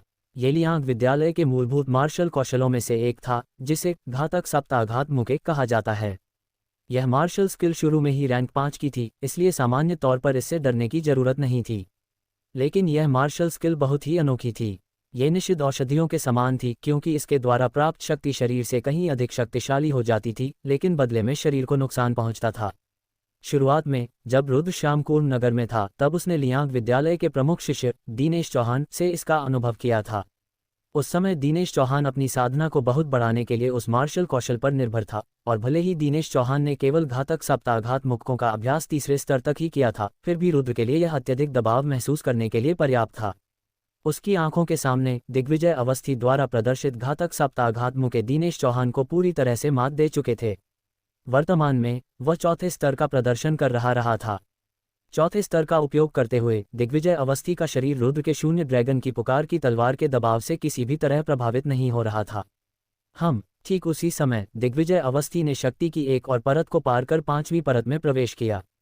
उसी क्षण दिग्विजय अवस्थी के केंद्र में रहते हुए गंभीर शक्ति की परतें तेजी से घूमने लगीं और रुद्र की ओर वापस झपटने लगीं, जिससे उसे अत्यधिक दबाव महसूस हुआ। लेकिन यह अंत नहीं था। अचानक दिग्विजय अवस्थी के शरीर से एक और भयानक निराकार भंवर निकला और उसने सब कुछ निगल लिया, और इसके साथ ही रुद्र की शून्य ड्रैगन की पुकार की तलवार पूरी तरह से नष्ट होकर कुछ भी नहीं रह गई। उसी क्षण दिग्विजय अवस्थी न केवल अचानक घातक सप्ताघात मुक्कों की छठी परत में प्रवेश कर गया, बल्कि उसकी साधना भी हिंसक रूप से एक और स्तर ऊपर बढ़ गई और गंभीर क्षेत्र के 8वें स्तर से वह गंभीर क्षेत्र के 9वें स्तर में प्रवेश कर गया। उसी क्षण दिग्विजय अवस्थी के दबाव के कारण रुद्र एक कदम पीछे हटने के लिए विवश हो गया। उसका चेहरा फिर से बिगड़ गया। अत्यधिक उन्नत साधना शक्ति वाले दिग्विजय अवस्थी का सामना करते हुए रुद्र ने कई गुना अधिक दबाव महसूस किया। देखो, दिग्विजय अवस्थी की आभा अचानक इतनी तेजी से कैसे बढ़ गई? यह अजीब बदलाव, क्या ये लियांग विद्यालय की मूलभूत मार्शल कला घातक सप्त आघात मुके हैं? दिग्विजय अवस्थी के इस परिवर्तन ने कई लोगों को आश्चर्य से आहें भरने पर मजबूर कर दिया, क्योंकि गंभीर क्षेत्र के 8वें स्तर से 9वें स्तर में प्रवेश करना बेहद भयावह था। इससे उन्हें घातक सप्त आघात मुक्कों की याद आ गई। बिल्कुल सही, यह मेरे लियांग विद्यालय का मूलभूत मार्शल कौशल है, घातक सप्त आघात मुके। यद्यपि यह मार्शल कौशल 5वें रैंक का है, फिर भी लियांग विद्यालय में इसे सीखना सबसे कठिन है। जो लोग इसे तीसरे स्तर तक सीख लेते हैं वे प्रतिभावान होते हैं, और जो चौथे स्तर तक सीख लेते हैं वे महाप्रतिभाशाली होते हैं। लेकिन वरिष्ठ दिग्विजय ने तो इस मार्शल कौशल को छठे स्तर तक सीख लिया है। लियांग विद्यालय के एक शिष्य ने गर्व से बताया, हे भगवान, क्या उन्होंने छठी अवस्था तक साधना की? दिग्विजय अवस्थी की बोध शक्ति कितनी प्रबल है। लियांग विद्यालय के शिष्य की हैरानी भरी बात सुनकर आसपास के दर्शक अवाक रह गए और उन्होंने उनकी खूब प्रशंसा की। फिर जब उन्होंने रुद्र की ओर देखा तो उनकी निगाहों में चिंता झलक रही थी। शुरुआत में जब रुद्र और दिग्विजय अवस्थी के बीच 4 स्तरों की दूरी थी, तब परिणाम स्पष्ट नहीं था। लेकिन अब उनके बीच 5 स्तरों का फासला था। स्पष्ट था कि रुद्र आगे नहीं बढ़ सकता था और दिग्विजय अवस्थी ने दबाव का लाभ उठाते हुए रुद्र को रोक लिया था। उसे किसी भी मार्शल कला का प्रयोग करने की आवश्यकता नहीं थी। केवल अपनी आभा से ही वह रुद्र को हरा सकता था। ये परम शक्ति का दमन था। बस लेकिन ठीक उसी समय रुद्र के शरीर में अचानक परिवर्तन हुआ। उसके शरीर के भीतर से सुनहरे रंग की बिजली की परतें फूट पड़ीं और जैसे ही वह सुनहरे रंग की बिजली से गिरने लगा, रुद्र की आभा भी तेजी से बढ़ी और वह गंभीर क्षेत्र के तीसरे स्तर से चौथे स्तर में प्रवेश कर गया। देखो, रुद्र की आभा, वह गंभीर क्षेत्र के चौथे स्तर में प्रवेश कर चुका है। क्या हुआ? क्या रुद्र ने भी घातक सप्ताघात मुक्कों का अभ्यास किया था? उसकी उत्कृष्ट साधना अचानक इतनी बढ़ गई और अगले स्तर पर कैसे पहुंच गई? ध्यान से देखो, रुद्र के शरीर के बाहर सुनहरे रंग की बिजली चमक रही है। उस बिजली के कारण उसकी साधना शक्ति अवश्य बड़ी होगी। कितना सुंदर मार्शल कौशल है! ये कौन सा मार्शल कौशल हो सकता है? रुद्र ने अपने रक्त में मौजूद सुनहरे रंग की बिजली को सक्रिय कर दिया। उसकी यह अनूठी क्षमता गलती से एक भव्य और शक्तिशाली मार्शल कौशल के रूप में पहचानी गई। सुनहरी और चमकती बिजली को देखकर वे आश्चर्यचकित रह गए और साथ ही उसकी प्रशंसा भी करते रहे। उन्हें लगा कि यह एक बहुत ही अद्भुत मार्शल कौशल है, एक बहुत ही शक्तिशाली मार्शल कौशल, एक ऐसा मार्शल कौशल जिसका अस्तित्व ही नहीं होना चाहिए था, फिर भी वह कौशल रुद्र द्वारा प्राप्त किया गया था। तुम्हें काफ़ी कुछ पता है। ऐसा लगता है कि एजियो ड्रैगन के संस्थापक द्वारा छोड़े गए कुछ खजाने अभी भी तुम्हारे एजियो ड्रैगन में मौजूद हैं, क्योंकि तुमने इतनी सारी मार्शल कलाओं का खुलासा किया है जो मैंने पहले कभी नहीं देखी। लेकिन क्या तुम्हें सच में लगता है कि एक स्तर ऊपर उठने के बाद तुम मुझसे लड़ पाओगे?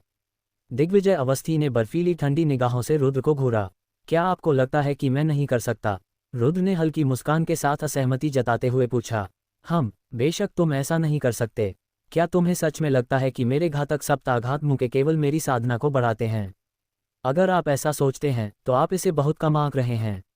आपको ये बताने में कोई हर्ज नहीं है कि भले ही घातक सप्ताघात मुक्के 5वें दर्जे की मार्शल कला है, लेकिन अगर कोई इसमें निपुण हो जाए तो ये 7वें दर्जे की मार्शल कला के बराबर हो सकती है। दिग्विजय अवस्थी की भावनाएं स्पष्ट रूप से थोड़ी उत्तेजित थीं।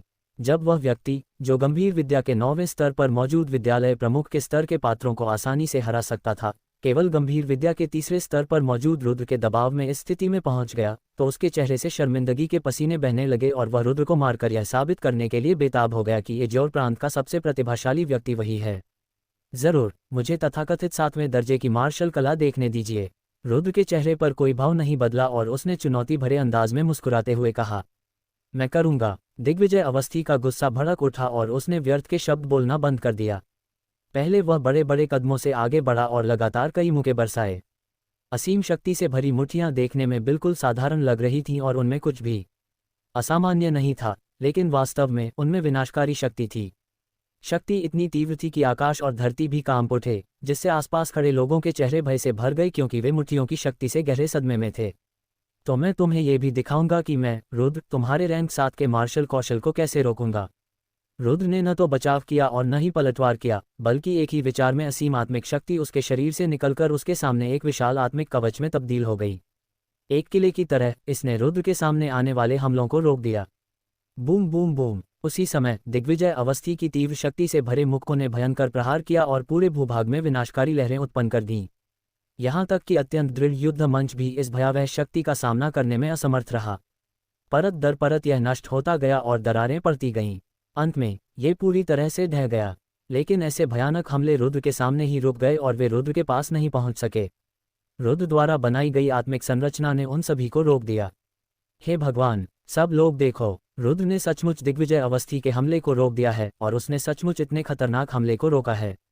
पहले तो दिग्विजय अवस्थी के हमले से सब लोग स्तब्ध रह गए, लेकिन जब उन्होंने देखा कि लगातार उठ रही भयानक लहरों के बावजूद रुद्र को जरा भी चोट नहीं पहुंची, तो उनकी पहले से ही स्तब्धता और भी गहरी हो गई। यही तो है। उसी समय ऊंचे मंच पर खड़े यशवंत यादव की आंखें भी चमक उठीं और उनके चेहरे पर एक ऐसा आश्चर्य उमड़ आया जो शायद ही कभी देखने को मिलता था। जी हाँ, यह एक धूसर रंग की आत्मिक संरचना है। इस रुद्र ने धूसर चोगा पहने विश्व आत्मावादियों की शक्ति को ग्रहण कर लिया है और उसकी आत्मिक शक्ति वैसी ही है जैसी मैंने पहले महसूस की थी। ये वही विश्व आत्मावादी होना चाहिए जिसने 100 विद्यालय सभा की शुरुआत में तुम्हारी साधना का पता लगाया था। ठीक उसी समय यशवंत यादव के बगल में बैठे धूसर चोगा पहने विश्व आत्मावादी ने अत्यंत आश्चर्य से कहा, क्या तो इसका मतलब है कि रुद्र एक धूसर चोगाधारी विश्व आत्मावादी है? ये शब्द सुनकर, और यशवंत यादव की बात तो छोड़ ही दीजिए, ऊंचे मंच पर मौजूद सभी लोग अचंभित होकर मुंह खोल बैठे और उनके चेहरे अविश्वास से भर गए। यह एक धूसर रंग की आत्मिक संरचना है। रुद्र ने एक धूसर रंग की आत्मिक संरचना बनाई है। वह एक धूसर चोगा वाला विश्व आत्मावादी है। उसी क्षण न केवल लियांग विद्यालय के लोगों ने रुद्र की असामान्यताओं को देखा, बल्कि अन्य विभिन्न स्कूलों के लोगों को भी कुछ गड़बड़ का एहसास हुआ और उन्होंने एक नज़र में ही पहचान लिया कि रुद्र ने एक आत्मिक संरचना प्रदर्शित की है, और वह भी धूसर रंग की। रुद्र वास्तव में एक धूसर लबादाधारी विश्व आत्माविद था। रुद्र न केवल मार्शल साधना में एक विलक्षण प्रतिभा है, बल्कि वह एक धूसर चोगाधारी विश्व आत्मावादी भी है। जब ये खबर फैली तो घटनास्थल पर मौजूद लगभग सभी लोगों के चेहरे के भाव पूरी तरह बदल गए और वे रुद्र की क्षमताओं को देखकर पूरी तरह से अचंभित रह गए। धूसर लबादाधारी विश्व आत्माविद। पूरे एजोर प्रांत में ऐसे विशालकाय व्यक्तित्व वाले केवल 2 ही लोग थे, लेकिन आज ही के दिन एक तीसरा प्रकट हुआ। वह भी इतना युवा, इतना असाधारण कौशल वाला मार्शल आर्टिस्ट था। इससे सभी लोग सचमुच दंग रह गए। चौंकने के बाद उनके मन में एक और व्यक्ति का ख्याल आया। वह रहस्यमय शख्स था जिसने लगभग 6 महीने पहले एजोर प्रांत में हलचल मचा दी थी, श्री धूसर चोगा। क्या रुद्र का श्री धूसर चोगा से कोई संबंध था? जैसा कि सभी अनुमान लगा रहे थे, रुद्र ने अपनी हथेली बढ़ाकर दिग्विजय अवस्थी की ओर हवा में हाथ बढ़ाया। दिग्विजय अवस्थी के चारों ओर शक्तिशाली आत्मिक संरचनाओं की परतें प्रकट होने लगीं। अंत में उन्हें घेरने के बाद वे उनकी ओर बढ़ने लगीं। उस परिस्थिति का सामना करते हुए दिग्विजय अवस्थी ने अपने घातक सप्ताघात मुक्कों का प्रयोग शुरू किया और उस आत्मिक संरचना को तोड़ना चाहा। हालांकि ये व्यर्थ था, क्योंकि वह उस संरचना को जरा सा भी नुकसान नहीं पहुंचा सका। जो आमतौर पर अभिमानी और उग्र रहता था, वह भी भयभीत हो गया। रुद्र की धूसर रंग की आत्मिक संरचना की दीवार सबसे मजबूत रक्षा थी, लेकिन साथ ही यह सबसे भयंकर हमला भी बन सकती थी। ठीक उसी क्षण 6 आत्मिक संरचना की दीवारें मौजूद थीं और रुद्र के विचारों का अनुसरण करते हुए ऊपर, नीचे, बाएं, दाएं और हर तरफ से उन्होंने दिग्विजय अवस्थी को अपने भीतर कैद कर लिया और तेजी से सिकुड़ती जा रही थीं। यदि यह सिलसिला जारी रहा और दिग्विजय अवस्थी आत्मिक संरचना की दीवार को तोड़ने में असमर्थ रहे, तो वे खून के एक तालाब में दबकर नष्ट हो जाएंगे। उस परिस्थिति में दिग्विजय अवस्थी के चेहरे पर भय स्पष्ट दिखाई दे रहा था, लेकिन अचानक उसकी भयभीत आंखों में दृढ़ संकल्प की एक झलक कौंध गई। इसके तुरंत बाद दिग्विजय अवस्थी के शरीर में परिवर्तन शुरू हो गया। उसकी त्वचा खून की तरह लाल हो गई और नीली नसें उभर आईं। उसकी दोनों आंखें पूरी तरह सफ़ेद हो गईं और उसका रूप किसी जंगली जानवर जैसा दिखने लगा जो इंसान की तरह चल रहा हो। ये भयावह और डरावना था। सबसे महत्वपूर्ण बात यह थी कि जैसे जैसे उसका रूप बदल रहा था, दिग्विजय अवस्थी की आभा फिर से बहुत बढ़ गई। गर्जन। अचानक दिग्विजय अवस्थी ने अपना मुंह खोला और आकाश की ओर जोर से दहाड़ा। उसके मुंह से निकली वह कर्कश आवाज़ इतनी भयानक थी कि पूरा इलाका कांप उठा और कई लोगों ने अपने कान ढक लिए। ये किसी इंसान की आवाज़ कैसे हो सकती है? ये तो बस एक ऐसी दहाड़ थी जो जंगली जानवरों, खूंखार जानवरों या यहाँ तक कि राक्षसी जानवरों द्वारा भी नहीं निकाली जा सकती। गर्जना की आवाज़ के बाद उसके शरीर से एक अत्याचारी लहर निकली और इसने रुद्र के धूसर रंग के आत्मिक संरचना को ढहा दिया और वह टुकड़ों में बिखर गया। यह आभा, क्या इसका मतलब यह है कि वरिष्ठ दिग्विजय ने घातक सप्ताघात मुक्कों की साधना को 7वीं परत तक पहुंचा दिया है? उसी क्षण लियांग विद्यालय के शिष्यों के चेहरे के भाव अत्यंत बदल गए, क्योंकि दिग्विजय अवस्थी के इस परिवर्तन ने उन्हें घातक सप्ताघात मुक्कों की सर्वोच्च परत से जोड़ दिया। क्या दिग्विजय ने वास्तव में इस स्तर तक साधना कर ली है? यह एक ऐसा स्तर है जहां मैं भी नहीं पहुंच पाया हूं। दिग्विजय अवस्थी में हो रहे तीव्र परिवर्तन को देखकर यशवंत यादव की आंखों में असीम खुशी झलक रही थी।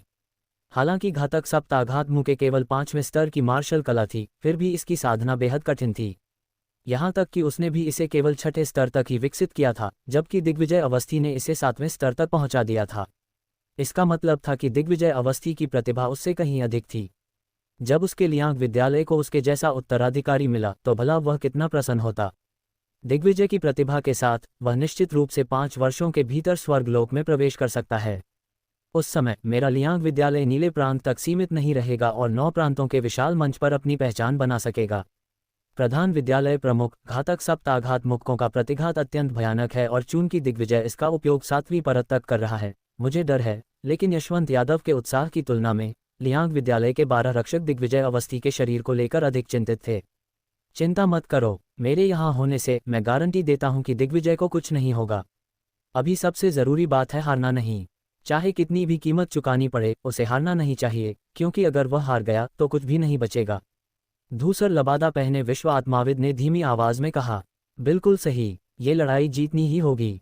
चूंकि रुद्र इस उम्र में इतना निर्दयी है कि उसने उनकी साधना को नष्ट करने की शर्त रखी है, मुझे यकीन है कि यह बच्चा ही वह श्री धूसर चोगा है जिसने रविंद्र प्रसाद के परिवार का सफाया किया था। उस जैसे व्यक्ति को अपमानित किया गया है, इसलिए सुलह की कोई गुंजाइश नहीं है। उसके सुधरने से पहले ही उसे मार देना चाहिए, और उसे मारने का सबसे अच्छा तरीका दिग्विजय के हाथों का इस्तेमाल करना है। यशवंत यादव ने रुद्र को घूरते हुए देखा। उसके चेहरे पर कोई भाव नहीं बदला और उसकी निगाहों में जानलेवा इरादा साफ झलक रहा था, क्योंकि रुद्र सचमुच बेहद खूंखार था। उसने जितने भी युवा देखे थे उनमें रुद्र सबसे खूंखार था। सिर्फ मार्शल आर्ट की प्रतिभा के मामले में ही नहीं, बल्कि उसके निर्मम स्वभाव और खतरे का सामना करने पर भी न डरने के साहस के कारण भी। ये गुण उसकी उम्र में नहीं होने चाहिए थे। इसलिए यशवंत यादव अपने मन में बार बार यही दोहराता रहा कि रुद्र को जीवित नहीं छोड़ा जा सकता। चाहे कितनी भी कीमत चुकानी पड़े, चाहे कोई भी तरीका अपनाना पड़े, उसे मारना ही होगा। गर्जना टिल्डर टिल्डर। ठीक उसी समय दिग्विजय अवस्थी ने फिर से भयंकर दहाड़ लगाए और उसके बाद वह उछलकर विस्फोटक रूप से रुद्र की ओर बढ़ा। उसके साथ ही प्रबल शक्ति का विस्फोट हुआ और वह पहले ही अनंत रूप से स्वर्गलोक के निकट पहुंच चुका था। धमाका धमाका धमाका। उस क्षण रुद्र भी दिग्विजय अवस्थी के विरुद्ध बल का प्रयोग करने का साहस नहीं कर पाया। उसने आत्मिक संरचनाओं का निर्माण करते हुए मार्शल कौशल से आक्रमण किया। हालांकि मूल रूप से अत्यंत मजबूत आत्मिक संरचना भी इस समय दिग्विजय अवस्थी के कदमों को रोकने में असमर्थ थी। एक साधारण प्रहार से ही वह रुद्र द्वारा बनाए गए आत्मिक संरचना को चकनाचूर कर सकता था। इसके अलावा दिग्विजय अवस्थी ने भी रुद्र के किसी भी हमले से बचने या उसे रोकने की कोशिश नहीं की। वह सीधे उनकी ओर बढ़ा और अप्रत्याशित रूप से अपने शरीर का इस्तेमाल करते हुए रुद्र के एक के बाद एक शक्तिशाली हमलों को रोका। यहाँ तक कि उसके कदमों की गति भी जरा धीमी नहीं हुई। ये बेकार है। दिग्विजय की वर्तमान स्थिति उसे गंभीर क्षेत्र में लगभग अजेय बनाती है। उसका शरीर ही सबसे खतरनाक हथियार है। यह अविनाशी और अजेय है। मुझे तो अभी दिग्विजय को नुकसान पहुंचाने के लिए भी काफी मेहनत करनी पड़ती है। रुद्र जैसे नासमझ को तो छोड़ ही दीजिए, जो अभी केवल गंभीर विद्या के चौथे स्तर पर है। रुद्र के हमलों का कोई असर न देखकर यशवंत यादव और लियांग विद्यालय के सभी वरिष्ठ अधिकारी ठंडी मुस्कान के साथ मुस्कुराए और उन्हें लगा कि रुद्र व्यर्थ ही प्रयास कर रहा है। असल में वर्तमान दिग्विजय अवस्थी वाकई असाधारण रूप से क्रूर था। वह दिखने में इंसान जैसा कैसे लग सकता था? जब वह दौड़ता था तो उसके चारों अंग जमीन पर पड़ते थे, मानो वह एक खूंखार इंसान के आकार का जानवर हो। कान फाड़ देने वाली चीखों और खौफनाक रक्तपिपासा के साथ वह रुद्र की ओर जबरदस्ती बढ़ता गया। मैंने कभी सोचा भी नहीं था कि दिग्विजय अवस्थी ने अपने शरीर को इस हद तक मजबूत कर लिया है, इसलिए लगता है कि अब मुझे बस उसी का इस्तेमाल करना होगा। अपने हमलों को बेकार समझकर रुद्र ने अब और बचने की कोशिश नहीं की। वह वहीं खड़ा रहा और चुपचाप दिग्विजय अवस्थी के आने का इंतजार करने लगा। रुद्र हिल क्यों नहीं रहा? क्या उसने हार मान ली है? रुद्र की हरकतों ने दूसरों को बेहद आश्चर्यचकित कर दिया। यहाँ तक कि यशवंत यादव भी थोड़ा भौहें चढ़ा बैठा, क्योंकि उसे समझ नहीं आ रहा था कि रुद्र इस तरह का सस्पेंस क्यों पैदा कर रहा है। जैसे ही दिग्विजय अवस्थी आगे की ओर उछला और रुद्र के सामने हमला करने वाला था, रुद्र ने अचानक अपनी हथेली फैलाई और जोर से दहाड़ा। श्वेत बाघ वध तकनीक। धमाका। सफेद बाघ के प्रकट होते ही उसकी शक्ति इतनी तीव्र थी कि उसका बचाव असंभव था। गैस से बने उसके पंजे ने दिग्विजय अवस्थी को जकड़ लिया, जो उस पर सिर के बल हमला कर रहा था। जैसे बिल्ली चूहे को पकड़ती है, वैसे ही बाघ ने दिग्विजय अवस्थी को हवा में उठा लिया। दिग्विजय अवस्थी ने चाहे कितनी भी कोशिश की, वह सफेद बाघ के विशाल पंजे से खुद को छुड़ा नहीं पाया। देखो, यह क्या है? सफेद रंग का बाघ का पंजा बिल्कुल सजीव और वास्तविक लग रहा था। काली धारियां, सफेद फर, ये सचमुच एक विशाल सफेद बाघ का पंजा था। सबसे महत्वपूर्ण बात यह थी कि वह सचमुच इतने शक्तिशाली दिग्विजय अवस्थी को अपनी हथेली में जकड़ने में सक्षम था, जिससे वह भाग नहीं सका। इससे लोग बेहद हैरान रह गए। वे कल्पना भी नहीं कर सकते थे कि यह किस प्रकार की युद्ध कला थी जिसमें इतनी भयानक शक्ति थी। ये बेकार है। भले ही उसकी मार्शल कला कितनी भी शक्तिशाली क्यों न हो, वह वरिष्ठ दिग्विजय को जरा भी नुकसान नहीं पहुंचा पाएगी। वरिष्ठ दिग्विजय इस समय जिस तकनीक का इस्तेमाल कर रहे हैं, वह है घातक सप्ताघात मुक्कों की 7वीं परत। वरिष्ठ दिग्विजय इस समय अजेय हैं। उन्हें कोई नुकसान नहीं पहुंचा सकता और केवल वही दूसरों को नुकसान पहुंचा सकते हैं। रुद्र, अब तुम्हें संघर्ष करने की जरूरत नहीं है, क्योंकि आज तुम निश्चित रूप से हार जाओगे। ठीक उसी समय लियांग विद्यालय के शिष्यों ने आत्मविश्वास से चिल्लाना शुरू कर दिया। उनकी बातें सुनकर रुद्र ने केवल उपहास किया और अचानक अपना विशाल हाथ हिलाया। दिग्विजय अवस्थी को पकड़े हुए उसका सफेद रंग का विशाल पंजा अचानक नीचे की ओर गया। अंत में एक जोरदार धमाके के साथ उसने दिग्विजय अवस्थी को जमीन पर पटक दिया। प्रचंड शक्ति के कारण धरती में एक विशाल गड्ढा बन गया। अनगिनत गहरी दरारें 1000 मीटर से भी अधिक क्षेत्र में फैल गईं और यहाँ तक कि पर्यवेक्षकों के स्थान तक भी पहुँच गईं, जिससे उनकी कुछ कुर्सियां धंस गईं। जब रुद्र ने धीरे धीरे अपनी हथेली पीछे खींची, जब आकाश में उड़ती धूल धीरे धीरे छट गई, तो लोग ये देखकर चकित रह गए कि दिग्विजय अवस्थी, जिसे लियांग विद्यालय के शिष्यों द्वारा अविनाशी और अजेय कहा जाता था, पहले ही जबरदस्ती कुचलकर मांस के टुकड़े में बदल दिया गया था।